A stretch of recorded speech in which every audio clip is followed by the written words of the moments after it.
Bismillahirrahmanirrahim. Assalamualaikum warahmatullahi wabarakatuh.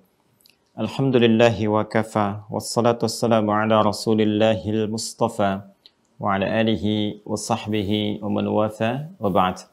Faya ahbaballahi wa ahbaba rasulihi sallallahu alaihi wasallam. Usi nafsi wa iyyakum bitaqwallahi faqad fazal muttaqun. Fala tamutunna illa wa antum muslimun. Faqala ta'ala Ya ayyuhalladzina amanu taqullaha haqqa tuqatih wa la tamutunna illa wa antum muslimun. Saudara-saudariku, berjumpa kembali di pertemuan kali ini dengan bermohon pada Allah Subhanahu wa taala semoga di kehidupan kali ini kita mendapatkan perlindungan Allah Subhanahu wa taala dan bimbingannya sehingga mampu menjalani titian kehidupan kita dengan baik, mulia dan lebih dari hari-hari sebelumnya yang telah kita lalui. Dan semoga dengan itu menjadi bekal terbaik kita untuk kembali kepada Allah Subhanahu wa taala. Kita juga bermohon pada Allah Subhanahu wa taala semoga hamba-hamba Allah yang masih berkehidupan sampai detik ini namun belum beriman, semoga menguat hidayah dalam jiwanya yang mendorong lisannya untuk bersyahadat sebelum wafat kembali kepada Allah. Pun demikian semoga para pelaku maksiat dan mungkin kita termasuk di dalamnya diberikan sentuhan di dalam jiwa yang kuat untuk bertaubat dan kembali kepada jalan yang benar sehingga bisa memperbaiki kehidupan, menjalani hari-hari yang baik dan wafat dalam keadaan husnul khatimah insyaallah. Semoga Allah memberikan bimbingan kepada kita untuk memahami apa yang kita pelajari dengan baik dan benar sesuai dengan petunjuk dan ridha-Nya, juga pedoman Rasulullah sallallahu alaihi wasallam, dan memberikan kemudahan kepada kita untuk mengamalkan dalam kehidupan kita apa yang telah kita pahami itu. Baiklah, langsung saja. Di pertemuan yang lalu, ini kita sudah sampai ke materi untuk menampilkan dalil-dalil tentang ketuhanan Allah Subhanahu wa taala sehingga dengan itu kuat dan mantap keyakinan kita untuk menetapkan Allah Subhanahu wa taala sebagai Tuhan, menepikan yang lainnya sekaligus menghadirkan komitmen untuk menyembah Allah Subhanahu wa taala melalui penghambaan yang sempurna kepadanya. Baiklah, teman-teman sekalian, saya akan berikan pengantar dulu kepada terusan tema kita kali ini, mengenal Al-Asma'ul Husna sebagai konsekuensi kita dari penyembahan kita kepada Allah Subhanahu wa taala sekaligus juga komitmen kita untuk menuhankan Allah dan menepikan yang lainnya. Setelah kita mengenal kemarin tentang penguatan pokok keimanan kita, dasar iman kita, pondasi kebertuhanan kita yang menuhankan Allah Subhanahu wa taala saja, dan dikenal pokok-pokok ini dengan rukun iman. Ini yang paling dasar sekali ya, teman-teman sekalian. Dan ini akan menentukan kuatnya bangunan syariah, ya, kuatnya bangunan amal. Karena seperti kita pelajari di awal bahwa Islam itu terangkai dari iman dan amal, akidah dan syariah. Jadi pondasinya itu iman, bangunannya nanti itu syariat, bangunannya adalah amal. Ya, nanti ada tiang-tiangnya, ya, kemudian sampai ke atasnya, penutupnya, sampai kemudian hiasan-hiasannya. Karena itu, ketika pondasinya tidak kuat, maka tiang-tiang bermasalah. Ya, itu sholat itu tiang-tiangnya, itu kan bangunan-bangunannya, penopang di atasnya. Sedangkan bawahnya pondasinya itu iman. Makanya kan Nabi mengatakan as-salatu imaduddin, ya, sholat itu tiang-tiang agama, tiang ad-din. Itu tiangnya. Tapi tiang kan berdiri di atas pondasi. Pondasinya itu iman. Ya, karena itu kalimat salat itu berada setelah iman. Alladzina yu'minuna bil ghaib wa yuqimunas shalah. Salat itu mampu didirikan dengan benar kalau pondasi imannya itu kuat. Kalau pondasi imannya itu lemah, maka akan berpengaruh kepada tiangnya nggak kokoh. Itu yang membuat seseorang kadang-kadang malas, menunaikan salat jadi terlambat, dengar adzan masih menawar, baru adzan belum qomat dan sebagainya. Problemnya di sini. Ya. Problemnya di sini. Karena itu penting bagi kita mengadakan penguatan-penguatan di pokok ini. Nah, penguatan kepada aspek iman ini, pondasinya, pokoknya, rukunnya, itu ada 6 aspek. Ya, seperti pernah juga kita sampaikan, kita tuliskan kembali untuk mengingatkan, ya kan? Yang pertama adalah hal yang terkait dengan Allah Subhanahu wa taala. Saya sebut hal yang terkait dengan Allah, bukan sebatas kita mengenalnya, tapi juga kita harus mengetahui cara-cara berinteraksi dalam penyembahan kita kepada Allah Subhanahu wa taala. Mengenal tentang kedahsyatannya, tanda-tanda yang mendekatkan kita dengan Allah Subhanahu wa taala baik pada diri kita ataupun pada alam semesta atau di lingkungan sekitaran kita, kan? Sehingga setiap aktivitas kita semakin mendekatkan dan meyakinkan kita kepada Allah dan ketuhanan Allah Subhanahu wa taala. Kemudian juga yang terkait dengan malaikat, saya menuliskan lafaz Allah Subhanahu wa taala ya dengan bahasa Arab, dengan bahasa Al-Qur'an ya, dengan yang awalnya, sehingga nanti tidak ada kita bisa istilahkan penyimpangan-penyimpangan dalam bacaan gitu kan, atau tereduksi maknanya. Kadang-kadang kan ada yang dituliskan dalam Latin itu seperti serupa, gitu kan? Nah, tapi dibacanya ada yang berbeda ya. Kalau di bahasa Latin kan kita tuliskan ke bahasa Indonesia ditulis dengan Allah gitu kan. Nah, seperti ini. Nah, gitu kan? Nah, kita kan membacanya seperti ini. Ya, sehingga orang Sunda juga menuliskannya dengan O gitu. Allah. Gitu kan? Ada yang kurang L-nya satu jadi Allah gitu. Kuma Allah we gitu kan. Tidak, ini ada tasdid di sini ya Allah, gitu kan? Nah, jadi kita tuliskan begini supaya nggak salah dibaca, karena ada beberapa keyakinan lain yang kadang menyebut nama Tuhannya nggak konsisten. Ini bermasalah juga. Ya, di Inggris jadi God, ke Indonesia jadi beda lagi gitu kan. Kadang-kadang juga di Indonesia jadi beda-beda, di setiap provinsi namanya bisa berbeda. Kita tidak. Ini menunjukkan Tuhan yang sejati gitu kan. Namanya dimanapun disebut tetap Allah. Di Arab Allah, gitu kan? Di Eropa Allah, di Amerika Allah, di Indonesia Allah, di Asia Allah, di dunia Allah, di langit, di bumi pun Allah. Walillahi ma fis samawati wa ma fil ardi. Allahu nurus samawati wal ard. Jadi konsisten gitu ya. Karena itu saya lebih cenderung untuk menghadirkan tulisannya seperti ini ya. Nah, kalau malaikat ya ini standar lah, mau ditulis dengan bahasa kita juga malaikat ya seperti ini. Kalau mau diterjemahkan juga dengan terjemah ya bisa ya, dengan bahasa Inggris misalnya angel itu kan terjemahan ya kan, tapi kan Allah nggak bisa diterjemahkan ya. Nah, kemudian di sini kita turunkan kitab-kitab sebagai pedoman. Nah, kemudian yang keempat para rasul. Nah, yang kelima tentang hari kiamat, yaumul akhir. Ya. Atau kita katakan hari akhir. Karena bukan hanya kiamat saja yang terjadi, tapi segala hal yang terkait dengan kehidupan akhir kita. Kemudian hukum yang mengatur tata kelola kehidupan, qada dan qadar. Ini ya. Nah, dari 6 pokok ini yang akan menyulam, mengokohkan dan menguatkan pondasi amal kita. Ini yang disebut dengan pondasi iman, ya. Namanya pondasi iman, akidah. Nah, ini simpulnya ada 6. Ya, yang kita bahas di kitab Al-Aqaidah Al-Islamiyah itu kan, ya, mafhumul iman awil aqidah yantazimu sittata umurin. Masih ingat di halaman ke-8 yang sudah saya bagikan kan? Ya kan? Pemahaman, pengertian, penguatan tentang iman dan akidah itu menuntut kita untuk merangkai 6 hal, 6 pokok. Ini simpul iman tuh ini simpulnya. Jadi kita harus ikat simpul itu menguat dalam diri kita. Kalau ini sudah kuat, maka dorongan pondasi ini akan menjadikan pijakan-pijakan amalan itu menjadi kokoh. Makanya tubuh kita kokoh untuk beramal karena pondasi imannya kuat dalam jiwa kita. Tangan ini kokoh untuk beramal saleh, ya, lisan kokoh untuk beramal saleh. Kemudian sampai dari ujung kepala sampai ujung kaki, semua kokoh. Ini bangunan amalnya. Karena itu sholat kita kerjakan kan dengan seluruh tubuh kita tuh. Ya, kalau kokoh iman dalam jiwa kita, maka pancarannya, cahayanya, nuruhum yas'a baina aydihim wa bi aymanihim itu kuat menggerakkan diri kita untuk beramal saleh, untuk bersyariat, ya. Ini simpulnya. Nah, penguatan kita di pertemuan yang kemarin, yang terakhir sampai yang terakhir kemarin, ini masih di aspek yang pertama ini. Ya, kita sudah selesaikan bagian ini tentang pembahasan al-ma'rifah billah. Ya, ini sering disingkat dengan ma'rifatullah. Al-ma'rifah billah. Jadi kalau sudah tahu, sudah kenal, sudah mengetahui kemarin dalil yang kemarin sudah kuat, sudah paham, maka ba'nya hilang nanti. Ya, alif lamnya hilang menjadi idhafah ma'rifatullah. Ya, karena sudah tahu nih, ini kita masih butuh perangkat kan untuk mengenal Allah Subhanahu wa taala, ya, masih menggunakan huruf ba kemarin tuh. Al-ma'rifah billah gitu kan. Mengenal Allah Subhanahu wa taala masih menggunakan perangkat huruf ba nih, ya. Masih ada alif lam di depannya itu.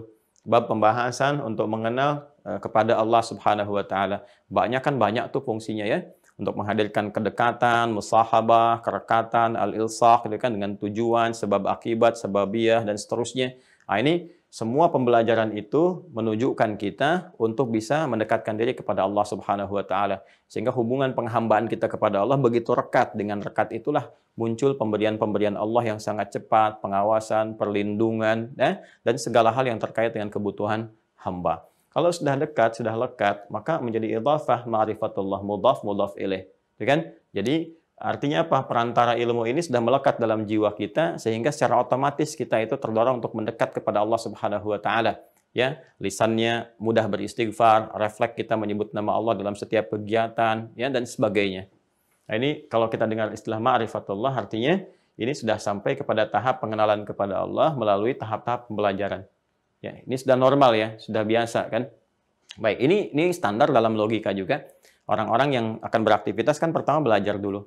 Ya, setelah tahu ilmunya kan otomatis dia melakukan apa saja gitu kan, sesuai dengan dasar pengetahuan yang sudah ada pada dirinya. Nah, secara singkat sebelum kita masuk ke tahap berikutnya teman-teman sekalian, kita sudah belajar tentang bagaimana menetapkan Allah sebagai Tuhan yang hak. Kemudian mengambil ini supaya kita terukur ya. Nah, kita sudah bahas di sini adalah tentang penetapan Allah, ya kan? Sebagai ya Tuhan yang hak. Kalau hak itu artinya kebenaran mutlak ya, kebenaran absolut yang nggak bisa ditawar gitu ya. Jadi di bahasa Arab itu ada sidqun ma yahtamilu sidqa wal kadhiba, sesuatu yang mungkin masih beda cara pandang untuk menetapkan kebenaran itu. Ya bagi saya misalnya yang menyenangkan itu putih yang bagus, bagi yang lain mungkin biru, bagi yang lain mungkin merah, mungkin ada yang senang pink gitu kan. Itu sesuatu yang relatif. Ya, tapi ada sesuatu yang mutlak, kebenaran mutlak yang dengan kemutlakan itu jadi standar hukum. Kalau nggak ada yang mutlak jadi relatif semua nanti kehidupan akan kacau. Ya, maka sesuatu yang mutlak, kebenaran yang absolut itu disebut hak dalam bahasa Arab. Karena itu semua kebenaran yang mengacu kepada Allah itu sifatnya hak. Ya, di Al-Quran disebutkan al-haqqu mir rabbika fala takunanna minal mumtarin. Ya, bukan as-sidqu, al-haqqu. Semua kebenaran absolut mutlak itu kembali kepada Allah Subhanahu wa taala dan jangan pernah engkau meragukannya. Karena itulah kalau kita ingin kenal bagaimana semua kebenaran yang mutlak itu untuk menjadi pedoman kehidupan kita, berbicara yang benar berdasarkan hukum yang mutlak, mendengar yang benar berdasarkan hukum yang mutlak, melihat yang benar berdasarkan hukum yang mutlak sehingga tidak bergeser dari kebenaran, ya. Benar-benar betul. Ya, benar-benar berada di jalur yang soleh, yang baik, yang hak gitu kan. Maka Allah turunkanlah kemudian wahyu ayat lewat firman-Nya terkumpul dalam Al-Quran. Siapa yang menjelaskan Al-Quran itu Rasulullah SAW. Makanya misi Rasulullah itu membawa kebenaran mutlak, menyampaikan kepada kita kebenaran yang absolut. Dan beliau merasakan bahwa apa yang dibawanya itu benar, harus merasa benar. Karena itulah beliau mendakwahi orang lain. Kalau beliau tidak yakin dengan kebenaran, mustahil ngajak orang ya untuk bisa masuk dalam nilai-nilai kebenaran yang mutlak. Mustahil ngirim surat ke Kaisar Heraklius misalnya utusan, kemudian ke Kaisar Persia dikirimkan juga. Ya, ini menandakan bahwa ada rasa benar terhadap risalah yang dibawa dan bersumber dari kebenaran yang mutlak. Itu hak namanya. Ya. Jadi bagaimana cara kita menetapkan Allah sebagai Tuhan yang hak? Ya, maka diterangkan oleh Allah begini standarnya. Kita telah belajar untuk menetapkan bahwa ini adalah Tuhan yang benar, maka kita telah belajar juga standar ya atau parameter ketuhanan. Ya, bahasanya nanti di ilahiyat ya atau terkait dengan aspek teologi. Sudah kita pelajari kan? Dari aspek teologinya apa saja, ya ukuran-ukurannya dihafalkan ya yang kemarin itu, karena nanti saat kita ditanya, berargumentasi, ya kita punya jawaban yang kuat, minimal untuk meyakinkan pada diri kita sendiri. Ya, yang disebut Tuhan itu standarnya apa dulu, ya kan? Maka misalnya laisa kamitslihi syai' mukhalafatul hawadits sudah kita pelajari, Tuhan mesti berbeda dengan makhluk gitu kan? Tuhan tidak boleh ada sifat-sifat makhluk yang melekat kepada dirinya. Baru kita turunkan dari namanya, kan, dari sifatnya, dari keadaannya dan sebagainya sampai kita bisa menjelaskan turunan surat Al-Ikhlas itu. Sampai akhirnya kita bisa menetapkan bahwa Allah Subhanahu wa taala adalah Tuhan yang sesungguhnya, Tuhan yang hak. Nah, yang ketiga kita sudah pelajari juga dalil-dalilnya. Ya. Nah, dalil-dalilnya. Jadi, kalau untuk orang beriman, untuk menetapkan keimanannya, memantapkan, dia tinggal perlukan dalil. Ya, karena iman itu akan menuntun, cahaya iman itu akan menuntun dalil itu ya menguat pada dirinya seperti makanannya, nutrisinya. Jadi begitu kita sampaikan dalil berupa ayat-ayat Quran atau hadis-hadis itu akan menyentuh iman, diserap langsung oleh iman sehingga terjadilah kemudian penyerapan, penguatan pada iman kayak nutrisi iman tuh dalil tuh ya. Makanya kalau kita misalnya sholat tahu dalilnya kan semakin semangat kan, ya kan? Walaupun kalangan awam itu ya tidak mutlak harus mengetahui dalil, para ulama yang menyampaikannya. Ya, tapi penguatan-penguatan itu teman-teman sekalian menjadikan keimanan kita lebih kokoh, lebih kuat. Nah, itu dalil-dalil itu bisa jadi alasan untuk beribadah, bisa jadi juga nutrisi bagi iman. Ya, misalnya kan Al-Quran itu penuh dengan dalil sumber hukum. Ketika Anda berinteraksi dengan Al-Quran, bukankah menguatkan iman kan? Ya, memberikan nutrisi pada iman.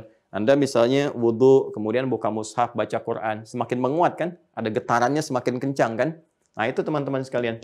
Nah, ini berpengaruh. Jadi dalil itu punya dua fungsi ya, kalau kita ambil di Al-Quran atau hadis. Jadi nutrisi bagi iman, sekaligus penguatan kita untuk bisa menunaikan ibadah dengan sempurna. Jelas ya? Nah, karena itu seringkali di ulama itu dibahas tentang dalil. Kalau awam itu nggak usah tanya dalil, kalau dia punya rujukan ulama yang benar. Ya kan? Kenapa? Karena awam pun kalau diberikan, belum tentu bisa mencari. Kalaupun disampaikan, belum tentu bisa baca. Ya, ada orang yang menuntut saya waktu ngajar, Ustadz, mana dalilnya? Ustadz ngajar nggak pakai kitab. Begitu saya datangkan, ya saya emang nggak ngajar pakai kitab. Saya ngajarnya pakai kutub. Kutub itu jamak dari kitab. Saya datangkan satu meja atau 3 tumbukan begini. Silahkan suruh baca. Baca aja nggak mampu gitu. Ya, jadi persoalan. Maka kita sampaikanlah kemudian apa yang kami sampaikan, sumbernya dari sini. Kita rangkumkan supaya mudah. Kita terangkan dengan bahasa yang mudah dipahami. Kalau ingin dirujuk, menguatkan, maka ini kelasnya seperti ini. Itu ada gambaran ya. Nah, tapi ada turunan lain yang bisa menjadi nutrisi untuk kehidupan kita. Semacam tadi, baca Al-Quran, kan? Mendengar orang baca Al-Quran, atau kita misalnya terlibat dalam hafalan. Itu yang dimaksudkan Quran surah ke-8 Al-Anfal di ayat yang kedua. Innamal mu'minuna alladzina idza dzukirallahu wajilat qulubuhum wa idza tuliyat alaihim ayatuhu zadathum imana wa ala rabbihim yatawakkalun. Dan bila dibacakan kepada orang-orang beriman ini, yang punya iman, ada iman dalam dirinya, ayat-ayat Allah ini berupa dalil-dalil penguatan, kan? Tentang keberimanan kita, zadatuhum imana, maka imannya akan bertambah kuat, menguat. Wa ala rabbihim yatawakkalun, dan ikatan dengan Rabbnya, dengan Allah Subhanahu wa taala semakin menguat, semakin kencang, sehingga mudah untuk ibadah, nggak disuruh sudah siap-siap, hafal waktu-waktu sholat, menyiapkan sholat sunnah, bukan sekedar yang fardu dan sebagainya. Ya, nah ini pun pada aspek kita berakidah, bertauhid, ini penting yuk kita ketahui kalau kita belajar ingin serius ya. Nanti untuk kita turunkan lagi kepada anak cucu kita dengan bahasa-bahasa yang sesuai atau kolega kita. Ini sudah saya terangkan ya, dalilnya dari mulai surat Al-Ikhlas, dalil logikanya apa, kan? Tuhan nggak boleh lebih daripada satu, dalilnya apa, Tuhan nggak boleh beranak dan diperanakkan, dalilnya juga apa, dan macam-macam yang lainnya. Jelas ya? Jadi teman-teman sekalian, tolong dipahami dengan baik urutan ini, sehingga argumentasinya kuat minimal untuk diri pribadi. Dan kalau di soal kita bisa mempertahankan. Jelas ya? Nah, di bahasa gampangnya kalau sudah ada orang-orang yang menyoal, nggak jelas atau bagaimanapun, nah kita bisa ambil lagi dengan bahasa-bahasa yang ringan. Ya, apa bahasa yang ringan ini? Ini kan Al-Quran sudah lama turun. Jadi kan, untuk menjaga kehidupan kita sampai kehidupan berakhir, 15 abad yang lalu. Jadi kalau ada pertanyaan-pertanyaan tentang misalnya, kenapa Tuhannya bukan Allah? Kita bisa katakan, pertanyaan Anda terlambat. 15 abad yang lalu sudah ada yang seperti itu. Kan? Kok tahu dari mana? Disebutkan dalil Qur'annya. Nih, Nabi Muhammad pernah ditanya begini, turun ayat begini. Kan? Nah, atau ada yang ngajak-ngajak misalnya kan? Nah, itu yang ngajak-ngajak. Yang tidak menyakiti, misalnya kan, tidak langsung berbuat sesuatu yang tidak pantas, tapi ngajak-ngajak, menzolimi tidak, cuman ngajak-ngajak gitu kan. Nah itu dalam bahasa Arabnya kafir, jadi di bahasa Arab itu ada kafar, ada kufar, ada kafir, itu berbeda. Ya, nah, jadi kafar lebih kepada tindakan yang menyimpang, orang beriman, kalau dia masih Islam, imannya belum sejati, berpotensi juga kafar. Kafar itu perilaku yang menyimpang seperti orang yang belum beriman. Ya, misalnya begini, ngaku Islam tapi nggak sholat. Nah, ada nggak yang begitu? Ya kan? Kalau disebutkan umum di Al-Quran, itu pasti akan ditemukan. Ya, kenapa? Karena pencarian dan pendalaman serta pengetahuan keberislamannya tidak didorong dengan pengetahuan yang sempurna, nggak serius gitu kan? Akhirnya ngaku Muslim, KTP-nya Islam gitu kan? Tapi misalnya perilakunya nggak Islami, dia nggak sholat, dia nggak mau bayar zakat, itu kafar namanya. Ya, jamaknya disebut kafaru. Seperti orang misalnya sudah terpenuhi kewajiban zakat pada dirinya, dia nggak mau keluarkan. Maka oleh Allah ditegaskan, la in syakartum la azidannakum wa la in kafartum ya inna adzabi lasyadid. Kalau engkau bersyukur, mau mengeluarkan hartamu untuk berzakat ya, atau berinfak atau turunan lain dari makna syukur, aku tambah semua kenikmatan itu. Tapi jika engkau kafir, kufur, nah kafar di sini teman-teman sekalian, itu adalah dari segi perbuatan yang menyimpang, bukan keluar dari akidah. Ya, akidahnya tetap Islam, tapi dia berbuat perbuatan yang menyimpang seperti halnya orang yang belum Islam. Ya, sehingga Allah tuh menyindir, kamu ini sudah Islam, tapi perbuatan kamu itu seperti orang yang belum Islam. Lantas apa bedanya keislaman kamu? Wala in kafartum, kalau kamu pertahankan ini nanti terancam dengan hukuman seperti orang-orang belum beriman itu mendapatkan ancaman hukuman kalau tidak mau beriman. Jelas ya? Karena itu nanti jamaknya kafaru. Innal ladzina kafaru sawa'un 'alaihim anzartahum am lam tunzirhum la yu'minun. Itu bisa dua sisi gitu kan. Bisa ada orang-orang yang memang nggak beriman sama sekali, ada orang-orang yang sudah mengaku beriman, mengaku Islam, tapi perbuatannya bahkan ya menyerupai orang-orang yang belum beriman atau bahkan lebih daripada itu. Ya, kan ada orang yang ngeyelnya luar biasa, mengaku muslim tapi menyoal syariat Islam, tuntunan dalam Islam, ajaran dalam Islam, lebih daripada orang yang belum Islam. Dan kalau diingatkan, nggak mau sadar juga gitu kan. Anzartahum am lam tunzirhum la yu'minun, karena nanti turunannya sama dengan, makanya orang kufur yang belum beriman itu nanti ke bawahnya turunannya munafik, ya nifak itu. Kan di 6-7-nya itu untuk yang kufur itu kan, 8, 9, 10-nya itu penjelasan penyakit nifak, prakteknya sampai ayat 20.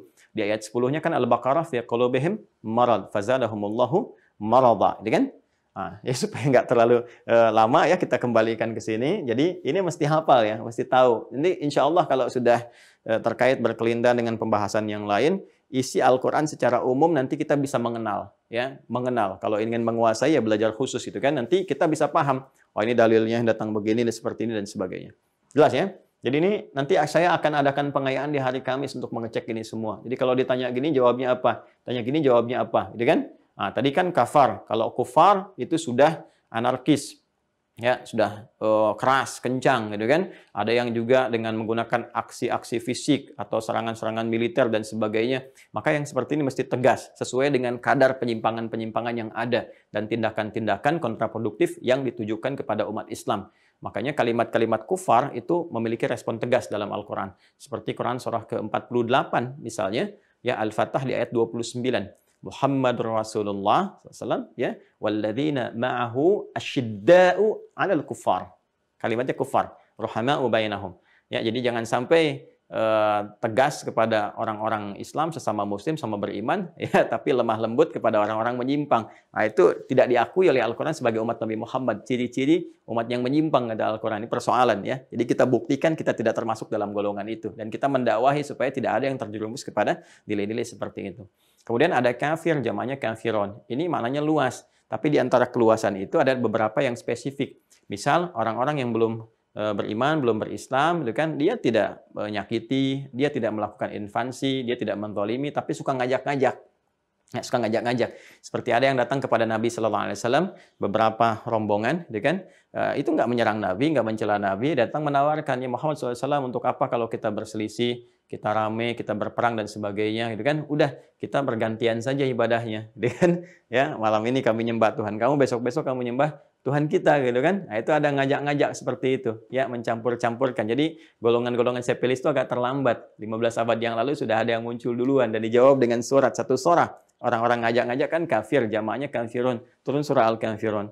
Qul ya ayyuhal kafirun la a'budu ma ta'budun. Sampai ke kalimat lakum dinukum waliyadin. Dan itu jawaban yang paling elegan, lakum dinukum waliyadin. Kan apa yang kamu sembah, kamu yakini, silahkan kamu praktekkan. Ini aku sembah, ini aku yakini. Kan aku juga nggak mentolimi kalian. Aku nggak menyakiti, aku nggak maksa, la ikraha fiddin. Aku cuma praktekkan apa yang aku yakini. Lantas kenapa Anda harus memusuhi saya? Saya kan nggak ganggu jabatan Anda. Saya nggak ganggu kedudukan Anda. Saya nggak ambil harta Anda. Saya cuma mempraktekkan apa yang saya yakini seperti Anda mempraktekkan apa yang Anda yakini. Nah, tinggal kemudian kita memilih saja mana yang paling yakin, kembali kepada Rabb kita, mempertanggungjawabkan apa yang kita yakini. Lakum dinukum waliyadin. Elegan tidak? Ya, di mana Anda temukan di kitab suci pernyataan seperti ini? Ya, sangat luar biasa. Ini sangat dahsyat. Nah, tapi kaidah tafsir itu mengatakan kalau tidak disebutkan kapan kejadiannya, masih umum disebutkan orang-orang, gambarannya umum, ini akan memicu satu keadaan di masa yang akan datang akan muncul kembali dengan tokoh dan keadaan yang berbeda. Ya, misalnya Anda sedang Car Free Day di Jakarta kah, Surabaya atau kota besar yang lain termasuk misalnya di sekitaran Bekasi, car-nya kan free. Ya, tapi kan situasinya tidak free. Kadang-kadang mungkin ada yang ngajak Anda, nawarin biskuit, nawarin buku, ini, itu, ngajak dengan keyakinan lain. Nah, nggak usah marah, ya, nggak usah mencela. Cuman katakan saja, terima kasih tawarannya, cuma Anda datang terlambat, 15 abad yang lalu sudah ada yang seperti Anda. Oh gitu? Baru Anda terangkan surah Al-Kafirun. Jadi Anda yang berdakwah di situ. Itu metodologinya ya. Nah, kalau sudah kita kenal Allah, ya, dengan dasar ilmu ini, dasarnya kan pengetahuan. Ya, ini adalah praktek pengamalan dari Quran surah ke-47 Muhammad SAW ayat 19 kan, dengan Quran surah ketiga di ayat 18. Saya dahulukan Quran surah 47 ini ya ayat 19, Quran surah Muhammad SAW ayat 19 karena ini berupa perintahnya. Hasilnya nanti di Ali Imran ayat 18. Fa'lam, maka mesti punya ilmu. Maka ketahuilah, kan di terjemahan kita kan ketahuilah. Tapi kalau kita baca dengan ilmu saraf, ini kalimat perintah untuk mendapatkan ilmu, pengetahuan. Alima ya'lamu ilman fahuwa alimun wa dzaka ma'lumun. I'lam, ya la ta'lam. I'lam. Ya, kalau kita ingin percepat dengan menggunakan huruf konjungsi, huruf sambung pakai fa. Harfu atfin rabitin baina syai'aini bila hudud. Ya, huruf penyambung konjungsi yang menetapkan sesuatu, menghubungkan dua hal dengan cepat tanpa jeda. Ya, penetapan pertama adalah untuk menetapkan la ilaha illallah, nggak ada Tuhan selain Allah yang layak dipertuhankan, disembah. Ya, dan untuk mendapatkan itu harus ada pengetahuan. Antara pengetahuan dan penuhankan Allah, menetapkan Allah sebagai Tuhan, itu keduanya harus bersambung dengan cepat, nggak ada jeda. Maka kata Allah, fa'lam, ya annahu la ilaha illallah. Maka kamu mesti punya ilmu. Maka cepat belajar, cepat ketahui supaya iman kamu kuat, tuh kan? Jangan sampai digoda dengan kalimat, ikatannya putus, gitu kan? Nah, jangan sampai digoda dengan harta benda, ikatannya melemah. Jangan sampai digoda dengan kedudukan, jadi seakan-akan nggak punya pondasi iman. Nah, ini yang jadi persoalan.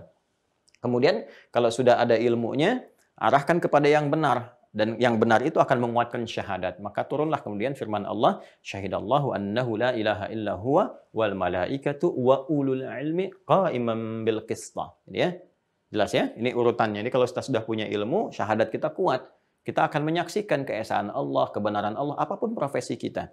Passion Anda apapun, mau Anda misalnya wira swasta kah, di birokrasi kah, diplomasi kah, ilmuwan kah, begawan di bidang apakah, di ekonomi kah, macam-macam.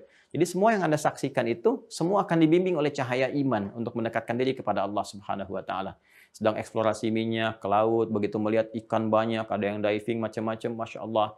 Ya, kalimat yang keluar itu pasti kalau ada cahaya iman akan dibimbing untuk merasakan bagaimana keagungan ciptaan Allah ini. Kok bisa semakin dalam menyelam, semakin dalam kok menemukan kehidupan lebih berwarna, lebih indah lagi, itu baru di lautan tandanya. Yang ke antariksa bukan sekedar wisata, ya, menghadirkan fasilitas misalnya yang dibuat oleh Elon Musk sekarang misalnya, atau Jeff Bezos mau ikutan dan sebagainya, sampai bikin wisata ke bulan, ke antariksa. Itu kalau cuma kita cuma berjalan, cahaya imannya kosong, lemah, ya hanya menikmati begitu aja mubazir. Buang-buang harta dan sebagainya. Tapi kalau ada cahaya iman, itu baru naik aja ke atas, begitu lihat, Masya Allah, itu kan. Ya kita main-main ke tempat yang bisa melihat benda-benda langit saja, mau ke Bosca atau ke planetarium kan luar biasa gitu, apalagi langsung ke atasnya kan. Ya bagaimana merasakannya, itu cahaya iman akan membimbing kita untuk mengatakan subhanaka ma khalaqta hadza batila, la ilaha illallah, itu Masya Allah gitu kan. Dan sebagainya. Nanti kita akan masuk ke sisi itu, yaitu ulul ilmi qa'iman bil qist. Nanti turunannya ada ulil nuha, ulul albab dan sebagainya, ya. Baik. Nah, sekarang setelah kita mantap nih menuhankan Allah dengan semua dalil ini, terus kita bandingkan dengan yang lain, mengkomparasikan itu nggak harus masuk kepada keyakinan lain, itu salah. Jadi kalau ada yang menyuruh Anda untuk keluar dari keyakinan Anda dulu, boleh-boleh aja kok untuk meneliti. Hati-hati itu jebakan itu. Itu lebih daripada Batman. Batman aja menjebak nggak ke masalah akidah, gitu kan? Itu bahaya itu ya. Itu jebakan yang sangat serius. Itu ada di Quran surah ke-2 Al-Baqarah ayat 204. Ya. Perhatikan baik-baik. Quran surah ke-2 Al-Baqarah ayat 204. Di mushaf standar paling kiri agak ke atas sedikit, ya. 203, 204. Wa minan nasi may yu'jibuka qawluhu fil hayatid dunya wa yushhidullaha ala ma fi qalbihi wa huwa aladdul khisam. Hati-hati ya. Dan Anda akan dapat di antara sekian manusia itu ada yang kalau bicara kata-katanya itu begitu menarik. Retorikanya cantik ya. Kalimat-kalimatnya itu logikanya seakan-akan benar gitu. Padahal epistemologi ilmunya itu lemah, rapuh sekali. Bahkan nggak ada sandaran. Kadang-kadang untuk menguatkan dia sertakan di situ nama Allah, ayat-ayat Allah, dipotong Quran seenaknya aja tuh, ya semau dirinya gitu. Ambil hadis-hadis, bahkan yang palsu pun diambil juga, yang bermasalah nggak dianggap hujah pun dibawa juga, gitu kan? Yang nggak ada sumbernya pun itu dibawa juga untuk menunjukkan seakan-akan ini kuat, ya. Dan bahayanya kekinian itu kemudian disokong dengan sokongan-sokongan gelar, walaupun gelar-gelar ini sebetulnya bukan gelar-gelar dari nilai-nilai keislaman. Ya, dari referensi-referensi ilmu Islam. Kok bisa gitu, sekolahnya di barat, sekolahnya macam-macam bukan jurusan keislaman, sekolahnya cuma filsafat, perbandingan ini, perbandingan itu, yang bahkan mohon maaf untuk mendalami Quran aja gitu kan, sangat terbatas kemampuannya, ya tidak paham ini dan itu bisa mengambil ayat-ayat tertentu karena ada gelarnya, apakah itu doktor kah, profesor kah, macam-macam kah, seakan-akan orang-orang awam itu melihat nih punya otoritas nih gitu kan. Padahal otoritasnya di bidang apa gitu, bukan di bidang yang dia bicarakan. Ya, jurusannya komunikasi, komentarnya ke syariat, komentarnya tentang ke fikih, kan nggak nyambung gitu ya. Nah, kalau mendalami ya mungkin saja, tapi kalau nggak ngerti, bagaimana bisa masuk ke dalamnya gitu kan? Jurusannya filsafat, masuk ke komentar fikih, komentar-komentar ke persoalan-persoalan terapan keislaman, nggak pernah belajar itu, jadi konslet jadi persoalan gitu kan? Ya orang-orang dulu sih belajar semua tuh. Ya, dari Qur'annya, dari hadisnya, kemudian dia masuk ke astronomi kah, matematika kah, kedokteran kah. Itu pengarang kitab Bidayatul Mujtahid, komparasi fikih perbandingan, itu kan Ibnu Rusdi. Ibnu Rusdi itu kan ya bukan hanya dikenal sebagai ahli fikih ya, tapi juga dokter bedah, beliau juga pemikir gitu kan. Ya, ahli Quran, ahli hadis juga, itu luar biasa. Ya. Nah, itu turunan-turunannya teman-teman sekalian. Jadi kembali ke sini, ya penguatan itu penting. Setelah kita mendapatkan itu semua untuk menetapkan Allah Subhanahu wa taala sebagai Tuhan, kita kembalikan. Nah, sekarang tinggal bagaimana prakteknya untuk berinteraksi dalam membuktikan penyembahan kita ya ataupun komitmen keimanan kita. Karena ketika kita menetapkan annahu la ilaha illallah. Ya. La ilaha illallah. Nah, ini ya. Nah, perhatikan baik-baik. Nanti kalau sudah kita paham ini, Allah, maka semua makna ini akan tercakup. Ya. Fa'budni, ini komitmennya. Fa'budni, kata Allah. Ya. Ingat ya, ini nanti ada konsepsi ini di Quran surah ke 20, Taha, ayat ke-14. Innani anallahu la ilaha illa ana. Kan? Sungguh, akulah Allah, tidak ada Tuhan selain aku. Kita keluarkan dengan kalimat la ilaha illallah. Asyhadu an la ilaha illallah. Allahu la ilaha illa hu. Kan? Nah, kemudian, teruskan lagi ke sini. Fa'budni. Maka komitmen ketika la ilaha illallah itu adalah menyembah Allah Subhanahu wa taala. Pakai fa lagi. Kemudian fi'il amr dan sifatnya personal, bukan fa'buduni tapi fa'budni untuk menunjuk kepada setiap personal kita. Ya, jadi syahadat itu personal, bukan fardu kifayah, dah fardu ain lagi. Jadi nggak bisa satu bersyahadat mewakili yang lain kalau salat jenazah, nggak bisa. Kan? Ini fardu ain semua kita. Ya, punya komitmen dengan Allah seperti diambil saat usia 4 bulan dalam Quran surah ke-7 ayat 172 seperti yang pernah saya uraikan. Nah, ketika hadir nama Allah ini, Allah, siapa Tuhan kamu? Allah. Yakin? Yakin. Dalilnya apa? Begini. Argumentasinya apa? Begini. Maka nama Allah ini bukan sekedar nama, tapi mengandung dua makna utama. Nih, yang tercakup dalam nama ini. Pertama, ini. Ada unsur la ilahnya. Ya, illa Allah. Awas, jangan sampai hilang ini ya. Jadi ketika Anda mengatakan siapa Tuhanmu? Allah. Ketika Anda mengatakan Allah Tuhan saya, maka komitmen yang pertama dari nama ini, dia punya kandungan. Kandungannya apa? Harus menafikan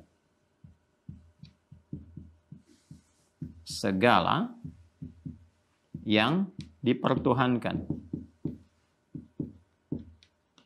Ini jelas sekali, ini konsepsi ini Anda hanya temukan dalam Islam.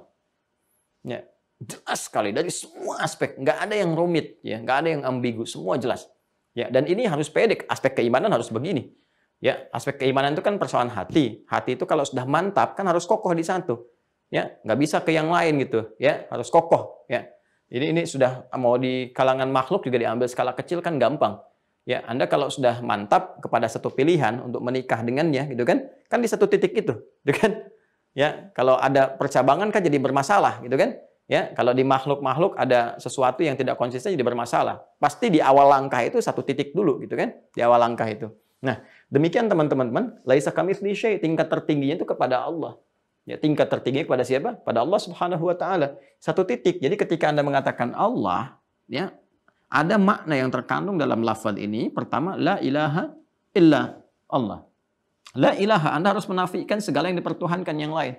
Jadi nggak boleh Anda kalau sudah mengatakan Tuhan kamu siapa? Allah. Ketika mengatakan Allah, dia sudah menafikan yang lain. Ya, nggak boleh menganggap ada Tuhan selain Allah, itu bahaya. Itu bahaya. Nah, hati-hati ketika ada misalnya anggapan-anggapan pikiran ada Tuhan lain selain Allah, maka di sini ada persoalan dalam syahadatnya. Dalam kebertuhanannya. Jadi komitmen, ya, komitmen untuk menuhankan Allahnya, di situ mulai ada persoalan.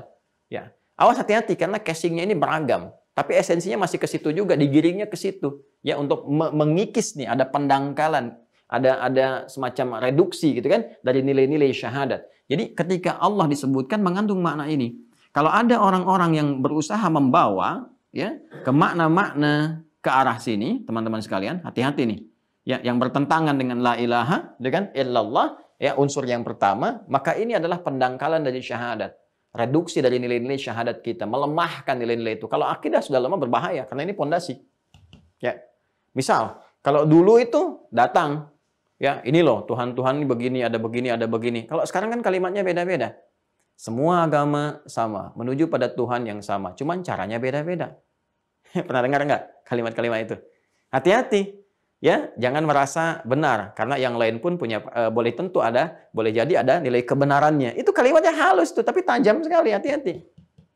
Ya, hati-hati, hati-hati. Jadi hati-hati. Kembali ke Al-Baqarah ayat 204 tadi. Wa minan nasi may yu'jibuka qawluhu fil hayatid dunya wa yashhadullaha 'ala ma fi qalbihi wa huwa aladul khisam. Kata Allah kadang-kadang potong ayat kan, seperti orang pintar, seperti punya otoritas, tapi sangat bahaya. Itu musuh yang paling bahaya kata Allah itu. Ya. Musuh yang paling berbahaya karena langsung nampak, lebih bahaya daripada setan. Ya, setan tuh nggak nampak, setan tuh nggak maksa, cuma membisiki. Ya, kalimatnya kan was-was, memberikan bisikan yang halus. Makanya dia pidato. Nanti kita akan masuk kepada fikih setan tuh saat bahas malaikat, lawannya setan. Ya, nanti kita akan masuk ke situ. Belum pernah belajar kan fikih setan? Setan tuh nanti pidato di hari kiamat itu berlepas diri tuh, ya, dari semua orang yang mengikuti dia.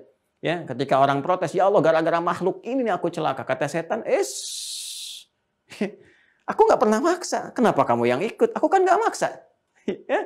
Aku kan cuma ngajak. Salah kamu kenapa ikut? Kan nggak maksa. Mau jawab apa, Joni? Itu nggak mudah itu. Ya, dalam situasi seperti itu. Ya, setan itu nggak maksa. Iblis nggak maksa. Tapi dosa tetap. Gitu. Karena itu biangnya. Ya, manusia sekarang ada yang lebih daripada setan. Sudah salah, maksa. Ya, makanya sekarang lebih berbahaya. Ya, lebih berbahaya setan kemanusiaan dibanding manusia yang kesetanan. Kalimatnya paham nggak itu ya? Kalimatnya paham nggak? Ya, kalau manusia kesetanan masih diberikan was-was, tapi kalau kesetan kemanusiaan ini yang bahaya nih dalam tanda petik ya, yang dikelola atau didorong oleh keadaan nafsunya. Itu maaf agak tinggi. Kalau nggak nyampe ke situ berarti RAM-nya harus dinaikin. Ya, ini ya. Nah, jadi ini bahaya nih, kalimat-kalimatnya udah beda-beda nih. Paham-paham semua agama sama pluralisme. Ya. Ada lagi nanti yang kalau terapan selanjutnya nanti kita akan masuk tuh. Hati-hati tuh, anggap semua agama sama. Terus paham relativisme. Oh, ada macam-macam deh isme-isme nih. Ya. Relativisme. Semua relatif. Nggak ada kebenaran mutlak. Jangan pernah merasa benar, karena yang lain pun pasti benar, belum tentu salah juga, gitu kan? Dan itu relativisme namanya. Ya, kalau semua relatif, relatif tuh gampang jawabnya, nggak usah terlalu banyak dalil, gampang. Ya sudah, kalau kata Anda semua relatif, Anda juga belum tentu benar. Ya kan hak saya juga tidak membenarkan Anda. Gampang jawabnya itu. Ya, kalau ada yang mengatakan jangan merasa paling benar, yang lain juga belum tentu ada salahnya. Belum tentu yang lain juga salah, mungkin juga yang lain benar. Ya berarti pernyataan Anda juga belum tentu benar. Ya, dan kami juga tidak ada waktu untuk membenarkan pernyataan Anda. Ya, selesai kan? Ya karena semua relatif kan menurut Anda. Kalau semua relatif berarti pernyataan Anda juga belum tentu benar. Itu yang dalam dunia pemikiran disebut dengan self contradiction. Ya, self contradiction. Kontradiksi dalam dirinya sendiri itu sudah rapuh gitu. Ya, makanya nggak usah aneh, paham-paham begitu sudah dulu muncul dan sudah dijawab, sudah selesai. Jadi kalau ada yang muncul sekarang-sekarang, nah itu terlambat, terlalu jauh terlambatnya. Mungkin baru baca, baru dapat gitu kan. Cepat kaget, gampang kagum. Kata apa namanya, Kiai Haji Zainul MZ itu kan ada penyakit cepat kaget, gampang kagum. Jadi apa dibawa dalam praktek kehidupan. Ini paham relativisme ya. Jadi hati-hati teman-teman sekalian. Ini juga sama nih. Ya, ini bungkusannya casingnya ada, cuma isinya ke sini juga nanti tuh. Isinya menafikan ini. Akhirnya apa? La ilaha itu yang tadinya sudah komitmen. La ilaha illallah. Nafikan. Jadi mengandung nafi di sini. La-nya kan nafi. Ya, la-nya nafi. Illanya isbat. Ini nafi. Nafi ini isbat. Al-isbat. Nafi itu nafi. Ya, menafikan. Nepi itu dari bahasa Arab. Nafi kita menghilangkan, menyisingkan. Ya. Ya, yang lainnya, nafikan, tolak, ya, tiadakan, tepikan yang lain. La ilaha, nggak ada Tuhan-Tuhan itu, nggak ada Tuhan-Tuhan, tepikan semua. Nah, tapi harus dilengkapi. Kalau cuma sampai sini saja baru setengah. Nanti ada yang disebut ateis itu, kan tidak bertuhan itu la ilaha. Sebetulnya orang ateis itu setengah syahadat itu, ya, cuma tinggal disempurnakan illallah saja. Jadi ateis itu baru la ilaha. Jadi kalau ada yang mengatakan saya ateis bu, ya alhamdulillah. Kenapa? Karena bapak baru setengah syahadat. Setengah Islam tuh, tinggal ditambah illallah saja. Nah ini saya terangkan illallahnya. Terangkan oleh Anda gitu kan. Jawab, ini la ilaha, ya sampai sini itu nafi. Kemudian nggak cukup dengan nafi, isbat, tepikan yang lain. Kemudian tetapkan, isbat itu menetapkan dengan kokoh, dengan teguh. Tetapkan hanya Allah yang Tuhan, yang lain tepikan. Nah ini pada kalimat Allah ketika diucapkan, siapa Tuhanmu? Allah. Ikrarkan dalam salat, Allahu Akbar. Diperdengarkan Allahu Akbar. Pindah ke ruku Allahu Akbar. Naik ke i'tidal sami Allahu liman hamidah. Sujud kepada siapa? Allahu Akbar. Setiap gerakan kita Allah. Jadi kalau kita bawa ke dalam aktivitas kehidupan kita, ya ini tepikan yang lain. Kalau ada paham-paham ini, sudah. Jelas ya? Hati-hati nih teman-teman sekalian. Ya. Nah, kemudian kalau kita sudah mantap ini, ya sudah komitmen ini sudah dibangun, jadi kalau ada yang nyeleneh, aneh-aneh dan sebagainya, tepikan aja. Kan kita sudah punya dalil lakum dinukum waliyadin. La ikraha fid din. Kan sudah ada itu dalil paling hebat. Ya, menghormati keyakinan orang itu bukan menjadikan kita ikut-ikutan dalam konsepsi ataupun ritual dari keyakinan yang mereka yakini. Ya, kita juga menghormati dengan tidak mengganggu, gitu kan? Apalagi merusak tempat ibadah itu dikecam dalam syariat, nggak boleh. Ya, mencela juga ada ya larangannya. Nggak usah, udah biarkan. Ya, menghormati itu dengan tidak ikut sama sekali. Itu toleransi yang paling tinggi. Makanya dalam akidah itu toleransi tertinggi itu zero tolerance. Artinya apa? Nggak ikut sama sekali. Ya, tapi kita praktekkan nilai keislaman dengan baik. Ditanya, kita sampaikan, dakwahi dengan sempurna, dengan baik. La ikraha fiddin, itu toleransi paling indah. Bukan dipaksa-paksa ikut. Apalagi kemudian kita dipaksa dari keluar keyakinan kita, semua orang dipaksa dari keluar dari keyakinannya untuk mengikuti satu keyakinan tertentu. Itu paling tidak toleran. Makanya paham pluralisme itu paham paling tidak toleran semuka bumi. Kenapa? Karena dia memaksa kita untuk keluar dari keyakinan kita, ikut keyakinan dia. Ya, kita itu dipaksa keluar. Kita mengatakan Islam yang paling benar. Orang Kristen mengatakan Kristen yang benar. Hindu mengatakan Hindu yang benar. Buddha mengatakan Buddha yang benar. Dan seterusnya. Datang satu paham mengatakan, semua agama benar. Ya, keluar dari paham Anda itu. Nggak boleh merasa benar sendiri. Keluar dari paham Anda. Kita diminta keluar untuk ikut pahamnya dia. Itu kan maksa namanya. Itu intoleran. Coba anugerah dari kecerdasan kita itu digunakan untuk membaca itu. Sehingga nggak cepat kagum. Karena logikanya aja rapuh. Ya, ingat. Cerdas itu anugerah. Bodoh itu pilihan. Ingat itu ya.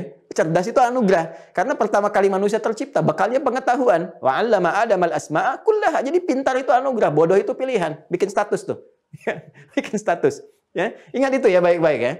Ini. Kemudian isbat. Ketika sudah isbat akidah ya, bukan isbat nikah nih. Jadi ketika sudah isbat Allah, maka ada komitmen yang kedua, fa'budni, ibadah. Sebagai bukti komitmen kita yang pertama menuhankan Allah, buktinya adalah menyembahnya. Ya. Makanya Allah katakan, innani anallahu la ilaha illa ana fa'budni. Komitmen dari yang ini adalah ibadah kepada Allah. Karena itu kita buktikan dalam ibadah, iyyaka na'budu. Ya, perintahnya a'bud, kita buktikan saya a'bud. Kalau kami kita jamak na'bud, kita katakan iyyaka na'bud. Ka-nya kemana? Ke sini kepada Allah. Makanya dalam sholat kita katakan ketika kita sudah la ilaha illallah, kita kemudian sholat kita katakan iyyaka na'budu ya Allah. Iyyaka na'bud. Kami memohon, kami beribadah, membuktikan keimanan kami kepadamu. Ya. Makanya kalau ada orang kemudian teman-teman sekalian, mohon maaf ya, dia sudah mengatakan Allah Tuhannya. Terus yang satu ini sudah bagus nih, menafikan yang lainnya, tapi yang ini nggak nampak. Ya, nggak mau ibadah, nggak mau ada pembuktian, baik itu ritual sifat ibadahnya. Jadi kalau sudah masuk ke fikih syariat, kita akan jelaskan. Ataupun dalam bentuk sosial misalnya. Ya, ritual seperti sholat, ngaku Islam, KTP-nya Islam, tapi nggak mau sholat. Maka ini persoalan di akidahnya. Persoalan di syahadatnya. Kenapa? Karena dia mengatakan, asyhadu an la ilaha illallah. Allah itu sudah mengandung makna ubudiyah. Ya, al-ma'bud al-haq. Makanya kita katakan wa asyhadu anna Muhammadar Rasulullah, cara beribadah itu mengikuti petunjuk Rasulullah yang diutus oleh Allah Subhanahu wa taala. Ini dalam aspek sosial, berkehidupan misalnya, ya dari mulai bertetangga kan Allahu Akbar diatur betul. Kehidupan rumah tangga begini dengan tetangga nanti seperti ini, kemasyarakatan begini, bahkan negara juga ada fikihnya. Ya, kitabul imarat itu kan ya hal yang terkait dengan kelola tata negara. Hukum tata negara itu sudah ada di kita itu. Ya, hukum sosial, mengatasi gejolak sosial, di ekonomi, di politik, di militer, macam-macam. Ada semuanya, ada ketentuannya. Kenapa? Karena semua aspek kehidupan itu bagi orang Islam itu ibadah. Quran surah ke-51, ya kan? Ayat 56 itu kan? Quran surah Adz-Dzariyat ayat 56. Wa ma umiru illa liya'budullah. Wa ma khalaqtul jinna wal insa illa liya'buduni. Allah. Quran surah 51, ya. Quran surah 51 ayat 56. Adz-Dzariyat ayat 56. Saya ulangi, ya. Wa ma khalaqtul jinna wal insa illa liya'budu. Ni harokat ujungnya itu. I kita baca dengan waqaf liya'budun, ya kan? Asalnya ya'buduni, ya. Kemudian untuk ikhtisar, takhfif kita gunakan waqaf di situ liya'budun. Ya, dan tidaklah diciptakan manusia dan jin itu, biarkan jin dengan alamnya, kita masuk dengan alam kita kemanusiaan. Jadi kita ini nggak dicipta oleh Allah kecuali esensi kehidupan kita untuk beraktivitas, berperilaku, tujuannya sebagai ibadah. Ini poinnya. Di semua kegiatan kita ibadah, dari bangun tidur sampai dengan tidur lagi. Makanya sering saya katakan, kita punya bimbingan, begini cara mengerjakan, begini cara melakukan, begini pedomannya. Seperti apa dilakukan semua ibadah itu? Turun nanti Al-Bayyinah, Quran surah 98 ayat ke-5 yang tadi saya tertukar baca itu dengan yang ini. Ya, Quran surah 98 ayat 5. Ya, tadi kan ketika saya menyebutkan ini tertukar dengan yang ini kan. Nah, saya akan objektif menyampaikan gitu kan. Nah, maka Allah katakan ketika kamu kerjakan ibadah, dasarnya harus ini. Ya, apa ini? Wa ma umiru illa liya'budullah. Ini tadi disebutkan Allah dan tidaklah mereka diperintahkan ya kita semua ini manusia kecuali untuk menjadikan aktivitasnya. Perhatikan baik-baik cara menerjemahkannya ya. Kecuali untuk menjadikan seluruh aktivitas sebagai ibadah. Ya. Jadi kalau kita potong kadang masih bias maknanya. Dan tidaklah mereka diperintahkan kecuali untuk ibadah. Jadi yang dipahami nanti kadang sholat saja. Cara menerjemahkannya begini. Dan tidaklah mereka diperintahkan kecuali untuk menjadikan seluruh aktivitas mereka sebagai ibadah. Kepada siapa? Ni yang di sini disebutkan Allah liya'budullah. Bagaimana caranya? Mukhlishina lahuddin. Mukhlis, ikhlas. Apa itu ikhlas? Ikhlas terkait ibadah, terkait dengan akidah yang nggak ada tafsir lain kecuali Quran surah 112 dengan namanya Al-Ikhlas. Menyembah Allah itu ya sudah mutlak ke sini, nggak ada yang lain, menafikan yang ini. Makanya nggak boleh ibadah kita kepada Allah tapi ikut-ikutan juga ke tempat orang lain. Masjid sepi, nggak ada yang azan. Ya pada ikutan di tempat yang lain. Kita hormati yang lain, silakan yang lain beribadah sesuai keyakinan masing-masing. Bahkan hukum negara kita juga menjamin. Pasal 29 ayat 2 itu kan negara menjamin kemerdekaan tiap-tiap penduduk untuk memeluk agamanya masing-masing dan beribadah menurut agama dan kepercayaannya itu. Kami meyakini dengan iman kami Islam yang paling benar. Dengan kita menghormati silahkan dengan pilihan Anda. Lakum dinukum waliyadin. Kita nggak maksa. Kalau ditanya kita jelaskan. Kita berdakwah dengan baik. Kita nggak maksa Anda nyerahkan harta. Kita nggak mentolimi Anda. Kita nggak nyerang Anda. Kita mempraktekkan apa yang kami yakini. Dan tidak perlu dipaksa juga untuk ikut-ikutan ke tempat orang lain. Jelas ya? Nah, ini yang hak yang benar. Jadi ikhlas itu ya seperti itu. Ikhlas dalam berakidah, ikhlas dalam beribadah. Ikhlas dalam ibadah itu bukan hanya perkara semua kita kerjakan tulus karena Allah, bukan aspek ke situ saja. Tapi juga aspek eksternalnya. Betul salatnya ikhlas karena Allah nggak riya, tapi ikut-ikutan ke tempat yang lainnya. Ikut ke gereja, ikut ke pura, ikut ke sini. Bukan seperti itu konsepsinya. Kita hormati yang di gereja, hormati yang di pura, silahkan. Masing-masing dengan keyakinannya, lakum dinukum waliyadin. Kita praktekkan keislaman kita. Kalau ditanya, kita jawab, berdiskusi, kita sampaikan, jelaskan kebenaran risalah Islam. Dan kita menghormati, silahkan pilihan masing-masing kembali kepada Allah membawa konsekuensinya sendiri. Objektif nggak? Adil kan? Itu. Jadi kalau ada orang kemudian ibadahnya bermasalah, ya, pertama secara internal misalnya kan, maaf, dia nggak ikhlas nih. Ikhlas yang dimaksudkan ada secara internal, persoalan hatinya ketika dia menyembah Allah. Ya, persoalan hati itu penyakit disebut marad namanya. Penyakit fisik disebut dengan kan? Penyakit hati disebut dengan marad. Fi qulubihim marad, ya. Penyakit hati itu apa? Ini yang nggak bisa terdeteksi dengan pendeteksian fisik, tapi kelihatan dari perilaku, seperti riya, gitu kan? Ya, maaf, iri hati, dengki dan sebagainya. Makanya di penyakit-penyakit fisik itu ketika diobati di tempatnya, mustasfa itu, ya, mustasfa itu tempat syifa, tempat rumah orang sehat sebetulnya. Kenapa terjemahannya di rumah sakit gitu? Enggak ya, ini dari tata bahasa ya.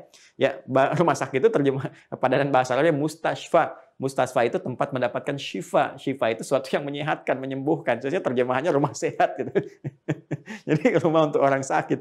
Ya, tapi enggak apa-apa, mungkin ngambil hikmah yang lain atau makna yang lain. Ya, itu adalah ya, penyakit fisik. Makanya datang ke rumah sakit ya untuk berobat. Dalam konteks kita berobat nih. Makanya di rumah sakit itu kan nggak ada poli iri hati, poli riya, kan nggak ditemukan. Ya, silahkan cek, poli mata ada, poli jantung ada, ya kan? Ya, poli gigi ada, tapi poli hati nggak ada. Dalam pengertian penyakit riya, penyakit dengki, itu nggak akan ditemukan karena di sini masuknya. Makanya orang ibadah ketika dia masih ada riyanya, melibatkan yang lain, ya kan? Untuk masalah hatinya, itu tidak ikhlas. Ada persoalan di keikhlasannya. Ya, misalnya sholat pengen dilihat orang ketika di masjid jadi khusyuk. Imam biasa 2 harokat jadi 6-6-in. Ya, jadi imamnya diliuk-liukan misalnya kan hanya untuk terdengar suara merdunya. Persoalan, ada nggak orang sholat yang berpotensi riya? Ada. Fawailul lil musallin, celaka orang yang sholat. Yang mana yang celaka itu? Apakah semua orang sholat celaka? Tidak. Alladzina hum an salatihim sahun, yang lalai dalam sholatnya. Kenapa lalai? Alladzina hum yura'un, riya dalam sholatnya. Ini masalah pertama, internal dalam hatinya dia. Ya, sama ada yang terkait dengan ibadah sosial, riya ada. Ya, apa diantaranya? Ibadah harta, infak misalnya, itu kan sosial. Ya, Anda mau nyumbang ke sini, bukan niat tahadduts binikmat, bukan niat motivasi, niat pengen diketahui bahwa dia nyumbang. Ya, supaya ada penilaian orang dan sebagainya. Bukan niat untuk transparansi, menyampaikan nih kalau ada kemarin menghimpun begini, ini disampaikan seperti ini, maknanya begini, mendorong orang untuk ikutan. Motifnya lain, niatnya dalam hatinya beda. Innamal a'malu binniyat, pengen diketahui. Ya, atau paling gampang Jumatan dengan harta ibadah sosial, ya kan? Yang satu masukkan 100.000, 50.000, 10.000. Ini dia masukkan yang $1.000 Singapura yang setara 10 juta. Tapi dia dari sak belakang berjejer dulu, Pak. Ya, ini nih kalau infak begini nih, infak begini. Sampai sak paling depan baru dia masukkan. Itu riya juga. Ya, atau mau nyumbang ke masjid, bikin spanduk dari Sabang sampai Merauke misalnya, masuk ke setiap media, jadi persoalan juga. Ya. Awas nih musim-musim kampanye tuh ya, ntar begitu nggak kepilih genteng masjid diambil juga gitu. Karpet masjid diambil lagi. Kan coba lihat kasus-kasus itu tuh. Ya, ini persoalan karena ini persoalan masalah serius. Itu ada nggak di Quran? Ada. Quran surah kedua ayat 264. Ini kalau ngaji ketemu, kalau nggak ngaji ya nggak ketemu. Orang udah sholat khusyuk dia masih nyari waktu sholat. Ya kalau ngaji kita ketemu, ya.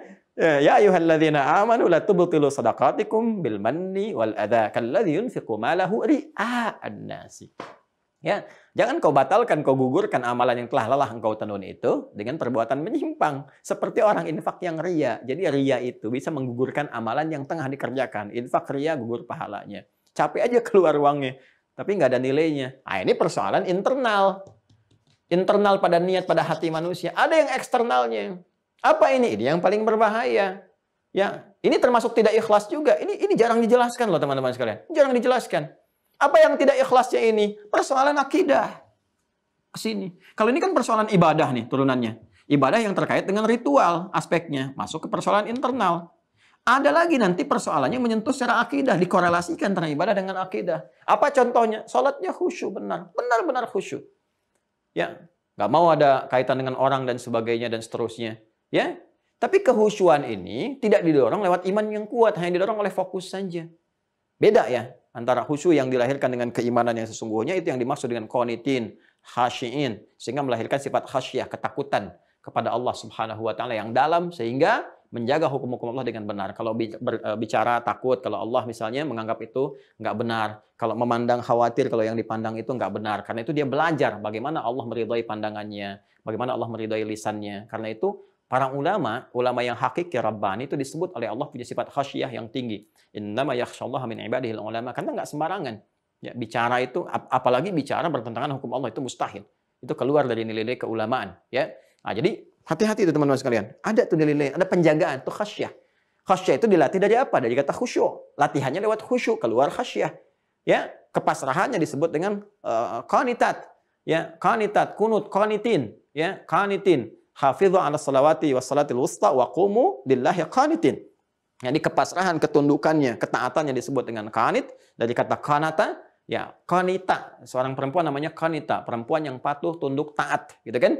Ya, ketaatan kepada Allah diperintahkan oleh Allah di rumah tangga, taati suamimu dan atas perintah Allah, itu qanitat namanya. Quran surah keempat, misalnya ayat 34. Ar-rijalu qawwamuna 'alan nisa bima hafizallah ar-rijalu qawwamuna 'alan nisa, gitu kan? Seorang laki-laki itu ditetapkan memimpin bagi perempuan, ya, sebagaimana yang Allah tetapkan kepada dirinya, ya, bima faddalallahu ba'dahum 'ala ba'din wa bima anfaqu min amwalihim, dan kewajiban dia berinfak kepada istrinya. Fasalihatu, sedangkan istri yang salihah itu qanitatun, qanitat. Ya, taat kepada Allah, mematuhi perintah Allah dengan cara menaati suaminya. Jadi sifatnya nanti melahirkan kekhusyuan, dari khusyuk ini timbul khasyah, dari khasyah ini timbul kepatuhan. Ya, itu semua nyambung semua. Nah, itu dasarnya apa? Iman. Jadi kalau cuma sekedar khusyuknya dipahami dengan fokus, imannya tidak bergerak, betul dalam sholatnya kelihatan khusyuk. Apa yang tadi saya sampaikan itu, fokus kelihatannya. Seperti orang khusyuk beneran, fokus dan sebagainya. Tapi karena dasar imannya lemah, akhirnya sholatnya di masjid setelah itu, misalnya ikut di tempat orang lain, datang ke tempat orang lain. Yang paling bahaya adalah menjelek-jelekan agama sendiri di tempat orang lain. Itu dipertanyakan kemudian ini konsepsi akidahnya. Dipertanyakan. Nah, kalau kita sedang ngaji ya, kalau ngaji kan kita bahas ini kan pemikiran ya, yang bersumber pada hukum mutlak. Ini nggak bisa ditawar kalau yang seperti ini. Jadi kalau dia debat makin bermasalah. Wah, ini nggak benar nih, Anda berarti makin nggak benar itu. Oh, dijelaskan yang benar kok masih menjawab itu nggak benar. Berarti makin nggak benar. Ini kan menjelaskan yang baku, yang nggak ada perbedaan ulama di sini. Ulama semua sepakat, nggak ada bedanya. Anda beda sendiri. Berarti Anda aneh, Joni. Gitu. Jadi ini jadi persoalan. Jadi kalau ini masih didebat, berarti benar-benar bermasalah. Ya. Jadi ini no debat ini nggak ada perdebatan di sini. Ini udah konsep baku, mutlak. Jadi kalau benar-benar kita Allah, siapa Tuhannya? Allah. Sudah, la ilaha illallah. Dan praktek la ilaha illallah itu apa buktinya dalam kehidupannya? Kita menyembahnya, menghormati orang lain. Maka kan bergaul biasa saja. Nabi bergaul dengan Nasrani, ya kan? Bergaul dengan Yahudi, sesuai dengan batas pergaulannya. Ya, kalau ada yang melenceng dan sebagainya, muncul tindakan. Itu biasa dalam kehidupan. Oh, sekarang hukum aja berlaku tanpa akidah kok. Apakah seorang pencuri akan ditanya dulu, apa agamanya? Kan tidak ya, pencuri ya pencuri. Ya kan? Kita kadang-kadang mencampur adukan antara hukum-hukum terkait praktek dengan kehidupan dengan persoalan akidah, dibawa-bawa gitu kan. Dan kadang-kadang nggak berimbang. Nggak berimbang. Ini banyak lah nanti kalau saya contohkan makin melebar. Ya, jadi ini dulu nih supaya kita paham. Jelas ya? Kalau ditanya, siapa Tuhanmu? Allah. Ini harus ada. Ini harus komitmen. Kalau dua-duanya kuat, nanti jadi kekuatan di dalam jiwa. Wah, dunia ini kecil ya. Dunia kecil. Demi Allah saya katakan dunia kecil. Nikmat kehidupan tuh kayaknya enak aja gitu. Semua lillah. Semua pekerjaan tuh karena Allah. Aktivitas enak. Nggak ada kekhawatiran berlebihan, ada ketenangan. Ya, Islam itu kan kepatuhan, ketundukan. Kalau kita Islam patuh tunduk dengan silmi. Caranya itu silmi. Ya ayyuhalladzina amanu dukhulu fis silmi kafah. Kan? Islam itu frame dinnya, Quran surah 3 ayat 19. Silmi itu ajarannya dengan sempurna, Quran surah kedua ayat 208. Kalau sudah itu dapat salam. Quran surah ke-19 ayat 15, wassalamun alaihi wa wulida wa yawma yamutu wa yawma yub'atsu hayya. Salam itu kedamaian, ketentraman, kebaikan. Ya, makanya surga disebut Darussalam. Kita berdoa Allahumma antas salam wa minkas salam tabarakta ya dzal jalali wal ikram. Semua ada kaitannya. Semua ada kaitannya teman-teman sekalian. Makanya orang berislam itu kalau benar Islam ya tenang hatinya, jiwanya damai. Karena sering hubungan dengan Allahnya ditata dengan baik. Ya, ingat tuh zikir. Makanya zikir itu juga isinya ibadah. Zikir itu Quran kan, Quran surah ke-15 ayat 9, inna nahnu nazzalna dzikra wa inna lahu lahafizun. Quran disebut zikir. Menghafal bahkan 4 kali daripada membaca. Quran surah ke-54 ayat 17, 22, 32, 40. Wa laqad yassarnal Qur'ana lidzikri. Berdoa menghubungkan kita dengan Allah disebut zikir. Quran surah 7 ayat 205. Wadhkur rabbaka fi nafsika tadarruan wa khifatan wa duna jahri minal qaul. Ya, kalimat thayyibah subhanallah alhamdulillah Allahu akbar astagfirullah itu zikir juga. Quran surah keempat ayat 103. Fa idza qadaitumus salata fadhkurullaha qiyaman wa qu'udan wa 'ala junubikum. Ya, kita salat itu zikir juga. Salat itu puncak zikir karena di situ istighfar, kita berdoa, kita baca Quran, semua ada di situ, kumpul di situ, itu puncaknya. Ya, zikir itu Quran surah ke-20 ayat 14. Innani anallahu la ilaha illa ana fa'budni wa aqimis salata li dzikri. Dan semua itu ibadah kan? Jadi ibadah itu menjadikan kita ingat kepada Allah, menghubungkan online kita kuat dengan Allah, zikir namanya, maka muncullah istilah zikrullah. Sekarang apa fungsi zikir? Quran surah 13 ayat 28. Ala bi dzikrillahi tatma'innul qulub. Yakinkan pada dirimu dengan zikir kepada Allah itu hati kita menjadi tenang. Jadi kalau berislam dengan baik itu tenang, nyaman, nggak ada masalah, ya. Datang maut ya meninggal, masih hidup ya beraktivitas hayatan thayyibah, mau meninggal berusaha husnul khatimah, masalahnya apa? Toh dipertahankan juga meninggal juga, pulang juga, ya. Jadi berislam itu enak sebetulnya, menyenangkan, menenangkan. Tapi kalau ada yang masih gelisah, nggak tenang dan sebagainya, ya artinya mesti belajar kembali supaya menata dengan baik. Ya, nah, sekarang sudah yakin, sudah siap menyembah Allah dan sebagainya. Bagaimana berinteraksinya dalam penyembahan itu? Bagaimana memanggil Allah? Bagaimana melihat tanda-tanda keesaan Allah di sekitaran kita untuk menghadirkan kekuatan itu. Nah, ini yang tadi saya maksudkan dalam terusan bahasan kita. Kita harus mengenal apa yang Allah perkenalkan kepada kita di Quran. Surah ke-7, ayat 180. Demikian di Quran, surah ke-17, ayat 110. Nah, tadi saya katakan teman-teman, masih sepakat kan? Pondasi itu kuat ya. Harus kuat, harus kokoh. Nah, pondasi dalam penjelasan, dalam ceramah, itu disebut muqaddimah. Makanya tadi muqaddimahnya kokoh ya. Panjang itu supaya kuat. Nah, ini pengantarnya nih, supaya kuat dulu, kokoh dulu. Ini kalau ini nggak kokoh, saya terangkan ini juga repot nanti. Ya. Jadi ini baru muqaddimah, dari itu sampai 1 jam kita sampaikan ini. Ini yang paling kokohnya yang ini nih. Nah, kalau ini sudah kokoh, sudah kuat, baru gimana cara kita berinteraksi dalam penghambaan kita kepada Allah. Kalau ingin memohon seperti apa, memohon dengan benar bagaimana, ya. Kemudian kita ingin praktekkan Allah Tuhan saya mau sholat, mau menyembah. Gimana nih cara saya dalam sholat itu mau minta kepada Allah seperti apa caranya? Diaturnya bagaimana? Untuk percepatan seperti apa? Meningkatkan cahaya iman bagaimana? Baik, mari kita lihat. Quran surah ke-7 ayat 180. Masih dalam tema mengenal Allah Subhanahu wa taala, menguatkan fondasi iman yang pertama. Walillahil asmaul husna fad'uuhu biha. Walillahi, maaf ya, saya pakai rokah dulu ya. Walillahil asmaul husna. Kan? Fad'uuhu biha. Ayat. Ini yang Quran surah ke-7 ayat 180. Sama-sama dibuka mushafnya ya. Kalau ada yang kurang tepat, tolong disampaikan kepada saya. Ya, mungkin beda nomor atau bagaimana, disampaikan. Kalau salah langsung saya koreksi ya. Nah, tolong di admin juga dicek ya. Ini satu ya. Baik, teruskan. Quran surah ke-17 ayat 110. 2 ayat terakhir di surah Al-Isra. Qulid Allah. Qulid Allah. Qulid Allah. Awid Ar-Rahman. Awid Ar-Rahman. Ayyamma tad'u falahul asma'ul husna. Falahul asma'ul husna. Nah, ini dia. Ini poinnya. Ya. Termasuk dari yang pertama dulu ya. Walillahil asma'ul husna fad'uuhu biha. Kita bertanya, ya Allah, aku menetapkan Engkau sebagai Tuhan. Aku ingin menyembah-Mu, ya Allah. Aku ingin menghadirkan penghambaanku kepadamu dengan sempurna, supaya Engkau berikan cahaya dalam hidupku, yang membimbing aku menerangi kehidupanku untuk beraktivitas, ya Allah. Bagaimana cara aku berinteraksi denganmu? Bagaimana cara aku memohon, memanggilmu? Maka Allah katakan, walillahil asma'ul husna.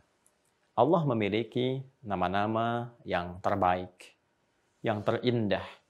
Husnun itu menunjukkan sifat baik, indah, ya, segala yang mulia lah ada di situ.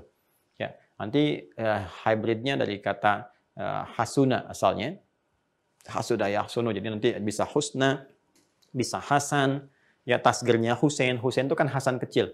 Ya Nabi SAW punya cucu Al Hasan wal Husain di antaranya. Ya Hasan yang baik, yang mulia, gitu kan. Husain itu Hasan kecil. Jadi tasgir di ilmu sharaf itu tasgir. Fu'ail, ya Fu'ail.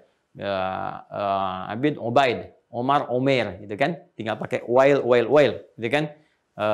Apa namanya? Ya itu tinggal menggunakan rumus seperti itu konsepsinya. Nah, kalau kita ambil walillahil asmaul husna, dan bagi Allah Subhanahu wa taala punya nama-nama yang indah, yang baik, yang mulia. Bukan sekedar nama. Fad'uhu biha. Maka silahkan panggil, ya, kontak Allah Subhanahu wa taala, online-kan dirimu, bersimpuh kepadanya biha, dengan memanggil Allah Subhanahu wa taala dengan nama-nama terbaik itu. Nah, sampai sini saja teman-teman sekalian. Itu bukan sekedar kalimat menunjuk kepada nama. Dan bukan sekedar hafalan biasa. Jadi seringkali, mohon maaf, kita harus bisa merenungi diri kita untuk membedakan antara masa pra-balik dengan saat balik dan pasca balik. Jadi kalau pra-balik lebih banyak menghafal. Anak-anak kecil kan menerima informasi sebagai data dia. Data, informasi nanti supaya diolah informasi yang sudah sampai di benaknya di pengetahuan ketika dia beranjak dewasa. Makanya kan waktu kecil itu lebih banyak dikasih kosakata pengetahuan. Karena itu orang tua bersikap yang baik supaya didengar yang baik-baik, dilihat yang baik-baik. Setelah itu dijelaskan kan, semakin dia naik ke atas semakin banyak bertanya. Itu bertanya itu mengolah informasi di pengetahuan. Setelah jadi pengetahuan jadi sikap pada anak itu untuk bersikap. Ya, itu kan seperti itu normalnya. Ya. Nah, jadi kalau kita masih menghafal, ya, itu berarti masih dalam tahap yang prabalik tuh. Ya. Kalau kita sudah balik, apalagi pasca balik dalam kondisi sekarang ini, kita harus mengolah semua informasi itu jadi pengetahuan supaya jadi sikap kita diterapkan dalam ibadah. Karena konsepsi ini untuk ibadah. Fad'uhu biha itu kalimat untuk ibadah. Ya, karena doa itu kan ibadah. Masih ingat teman-teman sekarang? Doa kan ibadah. Ya, masih hafal ayatnya ketika kita sampaikan di pertemuan yang lalu itu? Ya.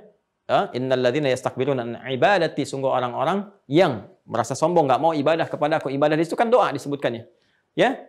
Wa qala rabbukum ud'uni astajib lakum. Dan Rabbu berfirman, ya, berdoalah kepada aku. Aku pasti akan jawab. Berdoa kepada Allah, aku pasti akan jawab. Dan doa itu disebut ibadah langsung oleh Allah. Innal ladzina yastakbiruna an ibadati. Orang-orang yang sombong enggak mau berdoa kepada aku. Doa itu disebut ibadah. Jadi ketika Allah perintahkan berdoalah, mintalah, bersimpuhlah kepadaku, ini ibadah. Ini sedang praktek ini. Jadi ketika Anda bertanya bagaimana cara beribadah kami kepadamu ya Allah, ini kamu ibadah nih, panggil saya. Ya, melalui apa? Ini al-asmaul husna. Jadi ketika kita menyampaikan, mempraktekkan al-asmaul husna, bukan sekedar Allah menghadirkan nama yang indah, tapi ada konsepsi ibadah di situ. Makanya ketika dipraktekkan ibadah itu melahirkan poin-poin dalam kehidupan. Kan kata husna ini, teman-teman sekalian, ini kalau kita turunkan ini hybridnya ya, turunan-turunan atau derivasinya dari kata hasuna kan. Nah, hasuna kata dasarnya nih.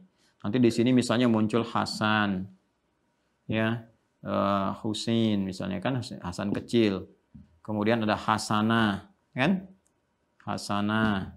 Kemudian apalagi husna. Ini kan sesuai dengan sifat kalimat sebelumnya. Kalau muannats jadi husna, itu kan. Kalau mudzakkar jadi al-hasan, itu kan. Kalau sifatnya menghadirkan nilai-nilai tambahan disebut dengan hasanah. Ini terbawa semua. Jadi di bahasa Arab itu satu kata dengan yang lain ada korelasinya, ada hubungan-hubungannya. Nah, ini husna menyifati nama-nama yang mulia, nama-nama yang indah, yang terkumpul semua kebaikan-kebaikan di dalamnya. Tapi bukan sekedar nama. Nama yang saat kita menggunakannya, itu menjadi bagian dari ibadah. Ini konsepsinya. Ya, saya ulang ya. Nama yang saat kita menggunakannya, itu bagian dari ibadah. Kalau sudah ibadah, dapat pahala kan? Ya kan? Berapa pahalanya? Setiap satu itu 10 poin. Maka disebutkan di Quran, surah ke-6 ayat 160. Ya. Kalau sudah ibadah jadi pahala, sesuatu yang pernah ingat pesan saya dulu, sesuatu yang dikerjakan jadi ibadah, jadi saleh, maka dipandang baik oleh Allah. Ketika dipandang baik memiliki poin. Amal ibadah yang punya nilai kebaikan itu disebut hasanah namanya. Makanya Allah berfirman di Quran surah ke-6 Al-An'am ayat 160, "Man jaa'a bil hasanati." Man jaa'a bil hasanati, hasanah, ya, falahu asyru amthaliha, falahu asyru amthaliha. Nah, ini dia poinnya. Siapa yang bisa melakukan perbuatan, punya nilai hasanah di dalamnya, dapat 10 poin. Poin yang disebut dengan ajrun. Lahum ajrun ghairu mamnun. Hitungan-hitungannya. Dan ajrun ini hitungannya Allah yang maha tahu. 10 itu jangan dihitung 1, 2, 3, 4, 5. Nggak begitu cara ngitungnya. Nah, punya hitungan sendiri. Nabi aja menggambarkan ke kita datang ke masjid aja, itu belum ibadah, baru niat tuh. Belum praktek maksudnya, baru niat untuk ibadah, datang ke situ. Diimplementasikan niat kita datang, baru datang udah dapat 25. Jarak satu keduanya 500 tahun, dua ketiga 500 tahun, demikian seterusnya. Nah, ini setiap kita ibadah itu minimal 10 poin. Baca Al-Quran satu hurufnya 10 poin, ya kan? 10-nya itu tinggi. Infak nanti paling minimal 700 poin, turun ayat nanti. Poinnya itu ajrun namanya. Ajrunnya yang dikumpulkan, ini bekalnya nih. Ya, bekal akhirat. Jadi bekal akhirat tuh ini nih. Kalau kita sekarang bekal dunia nabung, berangkat ke sini uangnya dibawa, nabung kan? Berangkat beli ini, beli itu, ke akhirat tuh sudah hilang. Makanya dikatakan meninggal dunia, hilang, tinggal yang bekal-bekal dunia itu. Poin yang dinilai. Makanya kita berharap semua kegiatan dunia kita memiliki nilai hasanah, hasanahnya akan terkumpul di akhirat untuk dilihat, sehingga membebaskan kita dari ancaman-ancaman akhirat. Di dunia aja nggak punya bekal, terancam kok. Terancam Anda, nggak punya bekal, pergi kemana, nggak ada bekalnya, terancam. Capek, lihat, mungkin dijaili orang, macam-macam. Nah ini ke akhirat nggak bawa bekal, ya ancamannya tinggi. Makanya kita selalu berdoa di Quran surah kedua, Al-Baqarah, ayat 201. Ayat 201. Wa minhum, dan diantara manusia itu, mayyaqulu, ada yang sering berdoa, Rabbana atina fid dunya hasanah, wa fil akhirati hasanah, wa qina adzabannar. Ya? Dan diantara manusia itu ada yang sering berdoa, mohon kepada Allah supaya aktivitas dunianya itu punya nilai akhiratnya. Yang di akhirat bisa dilihat. Hasanah dunia, hasanah nampak di akhirat. Ya kan? Dan itu menghindarkan dia dari ancaman neraka. Jadi ketika kita ingin turunkan kepada bentuk sifat, turunan dari hybrid ini, derivasi kata hasanah ini, ketemu juga salah satunya husna. Jadi ketika kita ibadah menggunakan al-asma'ul husna, baru menyebut nama Allah dengan al-asma'ul husna, itu punya poin. Ya. Dan bukan sekedar itu. Ada feedbacknya kepada kita, karena semua ibadah itu punya feedback. Ya, punya dampaknya. Punya timbal baliknya. Sekarang apa hubungan sholat dengan diri kita? Itu bukan sekedar kita hanya membuktikan keimanan kita pada Allah, komitmen kita untuk ibadah, bukan. Ada manfaatnya untuk kita. Ya, karena itu semua kembali kepada kita. Allah nggak butuh dengan ruku dan sujud kita. Dampaknya ke kita lagi dengan penghambaan itu diberikan sesuatu kepada kita. Jadi kita yang butuh. Makanya sholat menjadi wajib itu karena ada bagian dari kebutuhan hidup kita ada di situ. Ya, apa di antaranya misalnya kepada sikap, kepada perilaku, turun Quran surah 29 ayat 45. Utslu ma ukhya ilaika minal kitab wa aqimis shalah. Untuk apa salat? Inna salata tanha 'anil fahsya wal munkar. Menjaga perilaku kita dari perbuatan-perbuatan menyimpang, baik dari pengendalian nafsu yang tidak benar, fahsya, ataupun perbuatan yang diingkari oleh hati, mungkar. Makanya anak dari kecil, kenapa fikih pertama yang diajarkan salat? Usia 7 tahun ingatkan begini, 10 tahun kalau belum mengerti berikan pelajaran membuat dia mengerti. Salat dulu. Kenapa sholat? Karena kalau sholatnya tidak bagus, jadi anak baik. Itu rahasianya. Jadi anak baik. Kalau benar jadi anak baik. Nah ini sekarang agak lompat nih. Ya, rukun Islam yang kedua belum sempurna, udah masuk ke manasik. Rukun Islam yang kelima, anak TK udah belajar manasik. Sementara sholatnya belum sempurna. Salah enggak? Enggak. Saya tidak menyalahkan. Salah sih tidak, cuman lompat. Ya. Jadi kalau dia kemudian sudah baik tuh, enak tuh ke atasnya. Runtut. Ini rahasianya, ada feedbacknya ada. Ya, sholat itu peningkatan takwa. Karena itu sholat sering dilekatkan dengan takwa. Hudalil muttaqin. Siapa muttaqin? Alladzina yu'minuna bil ghaib wa yuqimunas shalah.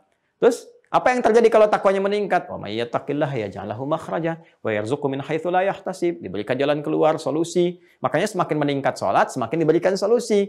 Meningkat itu apa misalnya? Apakah subuh nambah jadi 3? Bukan begitu. Ya, tambah. Kalau meningkat itu yang fardu tambah dengan sunnah.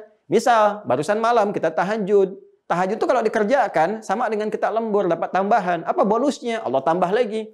Quran surah ke-17 ayat 79 sampai 81.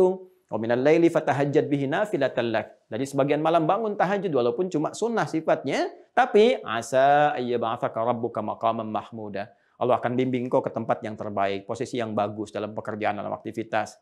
Ya.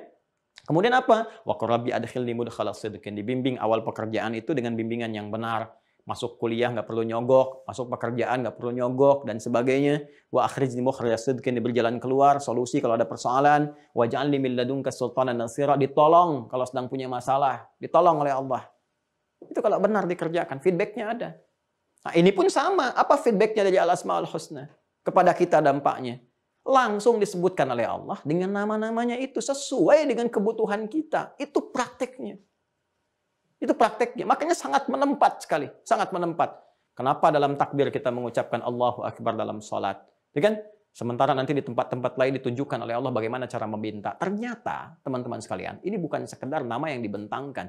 99 nama kurang lebih yang disampaikan kepada kita dengan sempurna. Disebut dengan Al-Asma'ul Husna. Tapi di balik itu, pertama ada nilai ibadah. Yang kedua ada feedback kembali kepada kita sesuai dengan nama yang melekat di dalamnya. Contoh. Ya.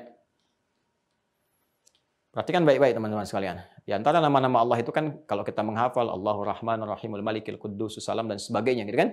Yuk kita ambil beberapa. Nanti kita turunkan detailnya. Dan termasuk hadis-hadisnya. Misal Ar-Razzaq, Al-Alim, Al-Wahhab misalnya kan. Dan seterusnya. Kita ambil aja beberapa. Ya. Walillahil asma'ul husna fad'uhu biha. Allah memiliki nama-nama yang terindah, terbaik sesuai dengan kebutuhan kita. Dan kalau engkau panggil, silahkan panggil Allah. Sesuai dengan asas kebutuhanmu. Engkau ibadah, dapat pahala, ada feedbacknya. Bagaimana memanggilnya? Lihat sini. Quran surah 17 ayat 110. Qulid Allah. Kalau engkau nggak tahu nama-nama spesifik sesuai kebutuhan, jadi Al-Asma'ul Husna itu bukan sekedar nama terindah, tapi nama yang dibentangkan oleh Allah dengan kemuliaan sifatnya untuk menyelesaikan semua kebutuhan manusia. Jadi semua kebutuhan hidup kita itu Allahu Akbar. Dibentangkan oleh Allah nama-namanya sesuai dengan kebutuhan kita. Jadi semua nama Allah yang mulia itu sesungguhnya adalah solusi dari semua kebutuhan kita. Manggilnya ya dengan nama itu. Dibentangkan oleh Allah. Kalau nggak tahu nama spesifik sesuai kebutuhan kita, sebut Allah, Qulid Allah. Sudah, itu puncaknya, Allah. Ya, makanya kan ini fitrah dalam diri kita. Ya, butuh rezeki, ya Allah, mohon berikan rezeki kepadaku. Ya kan? Mau belajar besok mau ujian, ya Allah, berikan tambahan pengetahuan kepadaku. Mau didik anak, ya Allah, berikan aku kekuatan untuk mendidik anak-anakku. Ya kan? Bertobat karena banyak salah, ya Allah, aku banyak salah, tobat kepadamu. Itu puncaknya kan? Ya. Kemudian yang kedua, kalau Anda misalnya ingin yang singkat lagi, pengen tahu misalnya, ya Allah, saya ingin spesifik, ingin minta juga, ya Allah, yang mencakup semua rahmat kasih-Mu. Ya, selain nama yang mulia ini, ya Allah, apalagi Qulid Ar-Rahman. Qulid Allah awid Ar-Rahman. Sebut nama Allah atau Ar-Rahman. Rahman itu kan puncak pemberian kasih yang sangat luas, yang diberikan pada secara umum saat di dunia. Di akhirat nanti ada Rahim. Ya, dari kata rahmah asalnya. Rahman, Rahim. Kita katakan, ya Rahman. Rahman, ya Rahman. Itu kan, ya Rahman, ya Rahman, alimni, ya Rahman, ya Allah, ajarkan aku pengetahuan yang maha berkasih sayang, sayangi aku, ya Allah, dengan kau turunkan rizkimu, dengan rahmatmu, dan sebagainya. Minta, ya Allah, ya Rahman, ya Allah, ya Rahman, boleh. Tapi, ayyamma tad'u, kalau engkau kapanpun mau minta, ingin kau spesifik minta sesuai dengan hajatmu, tidak ingin menyebut yang umum, falahul asma'ul husna, sebut, cari nama-nama yang terbaik sesuai dengan kebutuhanmu. Contoh, Anda punya masalah dalam rezeki, sebut. Ya Allah, ya Rahman, ya Razzaq. Ya Allah, pemilik Al-Asma'ul Husna. Yang memiliki rizki. Yang dengan namanya engkau katakan ya Razzaq. Yang memiliki semua pintu-pintu rizki. Yang memiliki semua ya Allah terkait dengan rizki. Engkau yang punya kasih dengan sifat Rahman-Mu. Engkau satu-satunya Tuhan yang aku yakini. Engkau yang aku sembah ya Allah. Aku memohon kepadamu ya Rabb. Lancarkan rizkiku untuk aku bisa beribadah kepadamu. Ini fikih yang ketiga. Karena Al-Asma'ul Husna itu diikat dengan kewajiban ibadah. Diikat dengan kewajiban ibadah. Jadi nanti di fikih doa, kalau cepat doa mau dikabulkan, arahkan juga doa itu ke kepentingan ibadah. Jangan asal minta. Kalau cuma minta, yang belum beriman pun minta juga. Makanya kalau mau cepat, arahkan ibadah. Mau kemana nih arahnya? Ya, saya ambil contoh, misalnya saya berikan contoh, ya Allah. Selama ini aku telah berusaha untuk sholat, ya Allah. Ini bahasa yang halus sekali. Karena nanti di fikih doa itu ada meminta dengan kalimat halus. Nanti kita belajar, insya Allah. Ya Allah, Kau telah berikan aku kesempatan untuk menyembahmu lewat sholat. Aku bersyukur, ya Allah. Terima kasih. Ya, terima kasih memberi kekuatan kepadaku untuk masih sholat. Untuk memaksimalkan sholat-sholat sunnah. Alhamdulillah, ya Allah. Namun, ya Allah, sampai sekarang aku belum bisa merasakan nikmatnya ibadah lewat harta. Anugerahkan kepadaku ya Allah kemampuan untuk berzakat walaupun hanya 25 juta saja ya Allah selama hidup untuk berzakat ya Allah. Jadi untuk ibadah tuh minta zakat 25 juta, zakat kan 2,5%. Berarti kalau minta 25 juta minta 1 miliar kan? Bisa gitu nggak? Zakat kan 2,5%. Ya kan? Kalau Anda minta zakat 25 juta, artinya Anda minta harta berapa? 1 miliar. Tapi itu kepentingan ibadah. Biasanya cepat kalau begitu. Kalau nggak percaya praktekin aja. Tapi untuk ibadah, tapi harus konsisten. Dan itu akan diikat jadi perjanjian. Kalau nggak dikerjakan bermasalah. Akan ditanya tuh dari mana dapatnya tuh, kemana dikeluarkan. Dapatnya halal, dikeluarkan yang melanggar komitmen jadi bermasalah. Ya, katanya buat zakat mal. Kok jadi ke mall? Ya masalah tuh.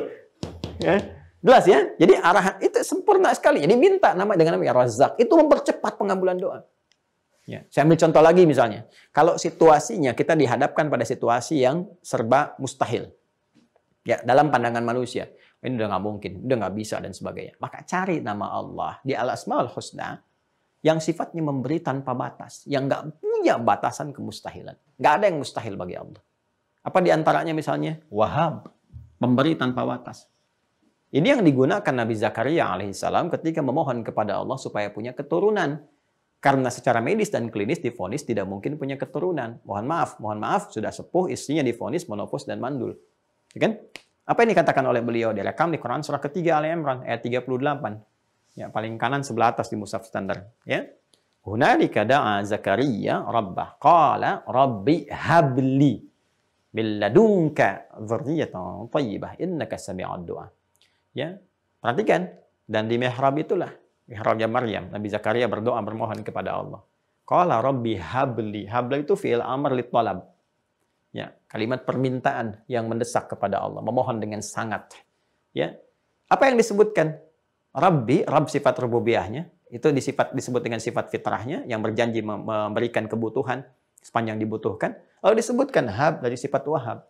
Habli, memohon, ya Allah, yang Rabbku yang berjanji akan mengabulkan ketika aku berdoa, memberikan kebutuhan ketika aku meminta.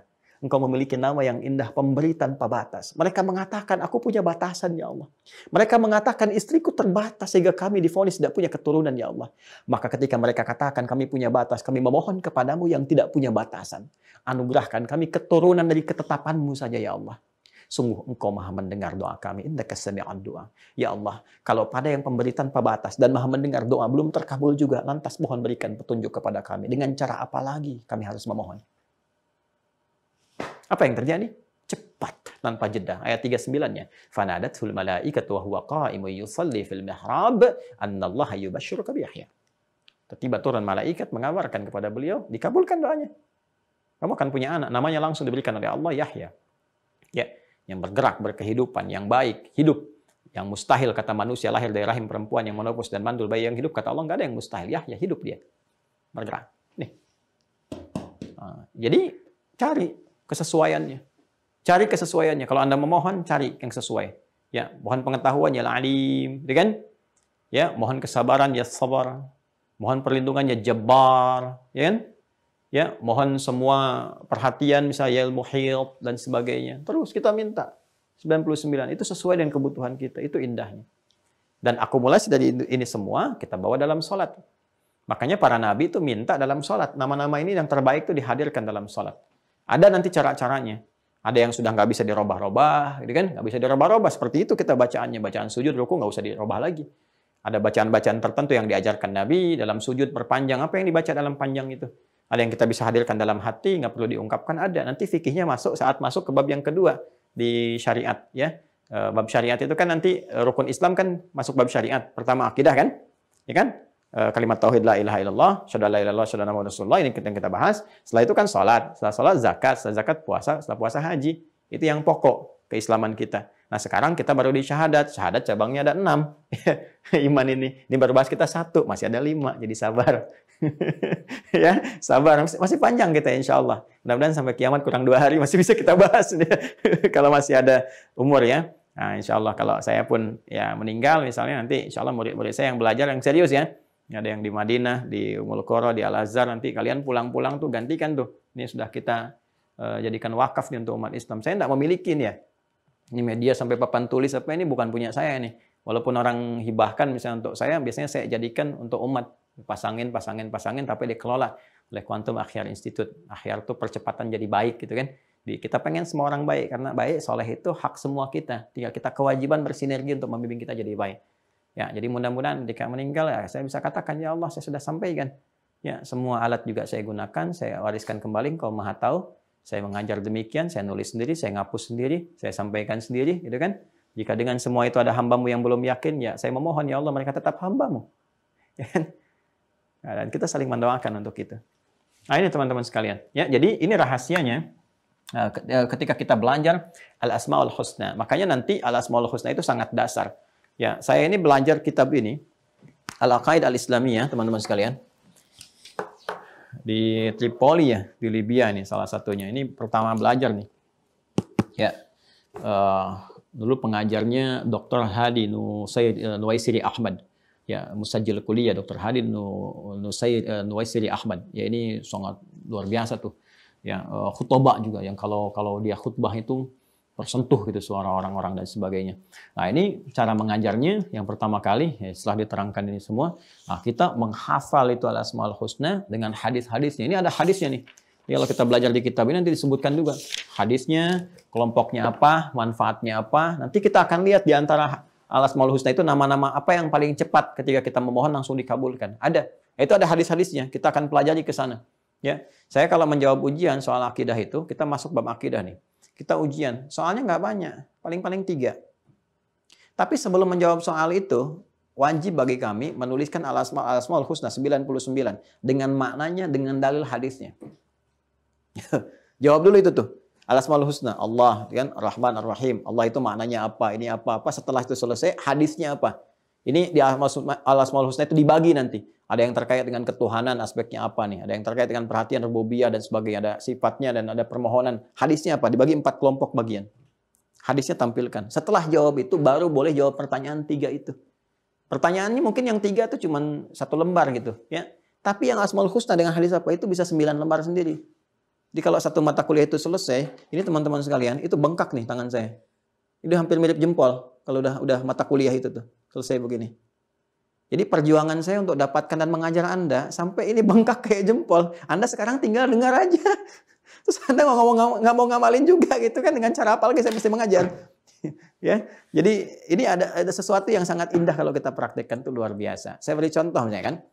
Nanti di sini akan disampaikan satu hadis, teman-teman sekalian. Yang kalau kita bacakan itu, kalau kita ketahui, atau saya bacakan lah dari hafalan saja, ya.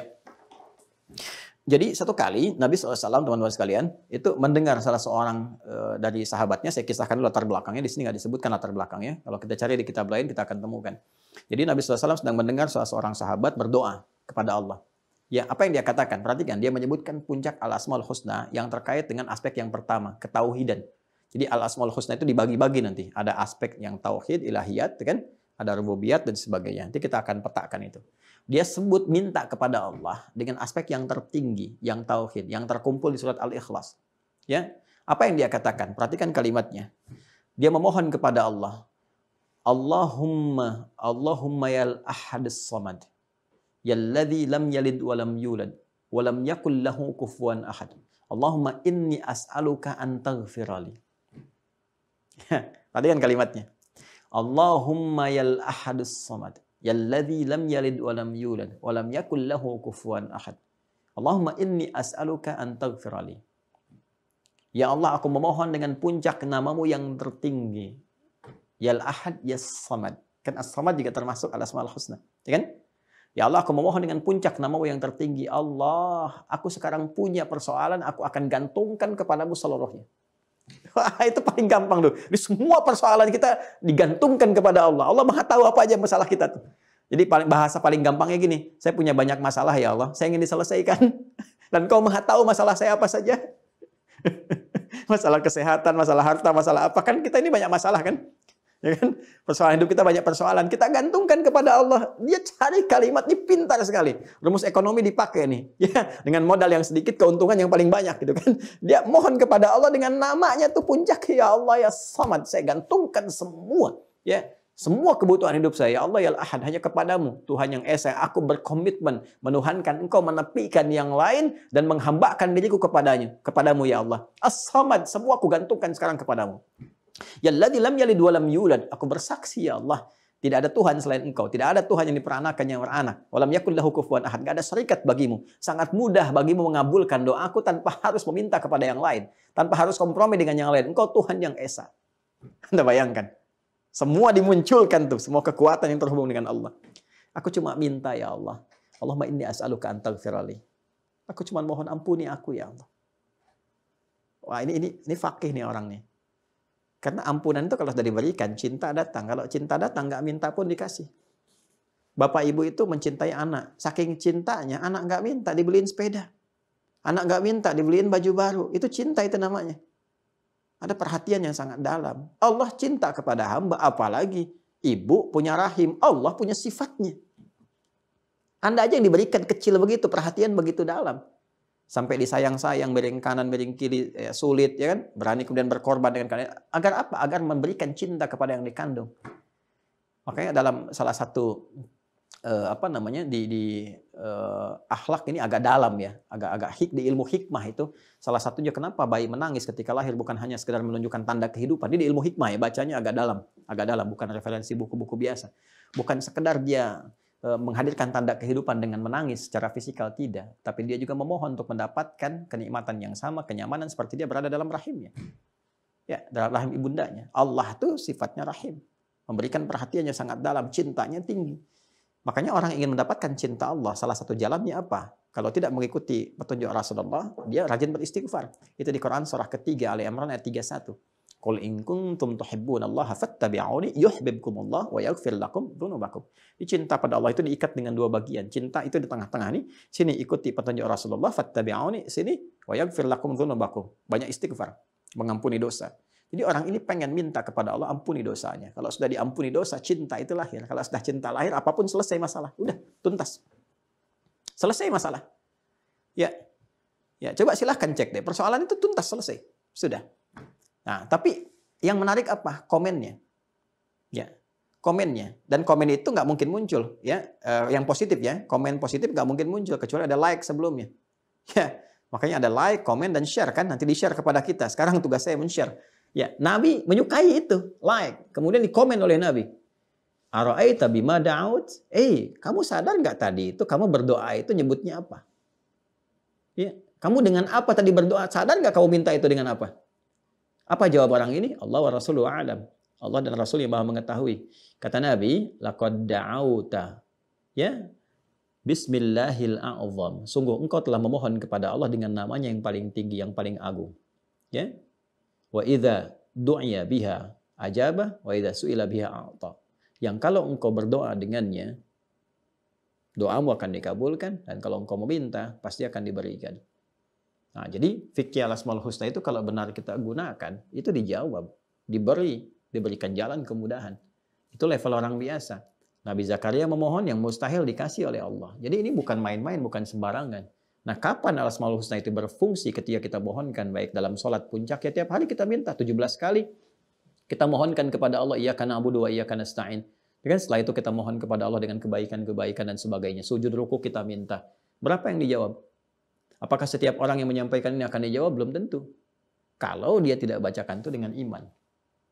Nah, karena itu saya baru berikan pengantar seperti ini. Nanti kita akan turunkan kepada fikih ibadah untuk prakteknya saat masuk kepada gambarannya. Jadi pelajaran yang kita dapatkan di pertemuan hari ini adalah ketika kita sudah meyakini Allah sepenuhnya sebagai Tuhan, menepikan yang lainnya, berjanji untuk menyembahnya, maka kita harus optimalkan cara berinteraksi dengan Allah dalam konteks penyembahan kita kepadanya dengan memaksimalkan petunjuk Allah melalui al-asma'ul husna yang menunjuk kepada nama-nama dan sifat-sifatnya yang mulia. Ya, nanti yang selanjutnya kita akan coba petakan dari nama-nama ini, ya, arahnya kemana, bagaimana cara memintanya, seperti apa menggunakannya, dan menerapkan itu dalam tanda bacaan semesta. Karena nanti kalau kita lihat alam dan sebagainya, al-asmaul husna itu kalau sudah jadi cahaya dalam diri kita akan membimbing kita untuk mendekat kepada Allah. Ini yang dimaksudkan di Quran surah Fusilat, surah 41, ayat 53 itu. Sanurihim ayatina fil afaq wa fi anfusihim hatta yatabayyana lahum annahul haq. Surah Fusilat, surah 41, ayat 53. Kami akan tampakkan tanda-tanda kebesaran kami, ya kan, di alam semesta, bahkan pada diri mereka sendiri, diri manusia. Kita sendiri itu ada tanda-tanda kebesaran Allah. Hatta yatabayyana lahum annahul haq, sampai mereka menyadari bahwa semua yang disampaikan dalam Al-Qur'an itu adalah hak, kebenaran yang mutlak, absolut. Ya kan? Nanti ada tanda lagi di alam semesta. Quran surah ketiga Al-Imran ayat 190. Inna fi khalqis samawati wal ardi wa ikhtilafil laili wan nahari la ayatil liulil albab. Nah, sampai kita masuk ke dalam predikat ulul albab. Jadi ada ulul absar, ulul nuha, ulul ilmi, ulul albab. Ulul albab itu kalau sudah melihat sesuatu ingatnya Allah. Nah, jadi kalau kita sudah belajar benar al-asmaul husna ini, melekat jadi cahaya dalam diri kita, jadilah pribadi ulul albab. Jadi melihat apapun dekat kita dengan Allah, langsung kita panggil nama Allah itu. Allah, Ya Rahman, Ya Malik, Ya Quddus, ya, Masya Allah. Itu melekat. Jadi bukan sekedar hafalan. Bukan sekedar hafalan. Ada makna di dalamnya. Kemudian di lautan juga begitu, ada ayatnya lagi.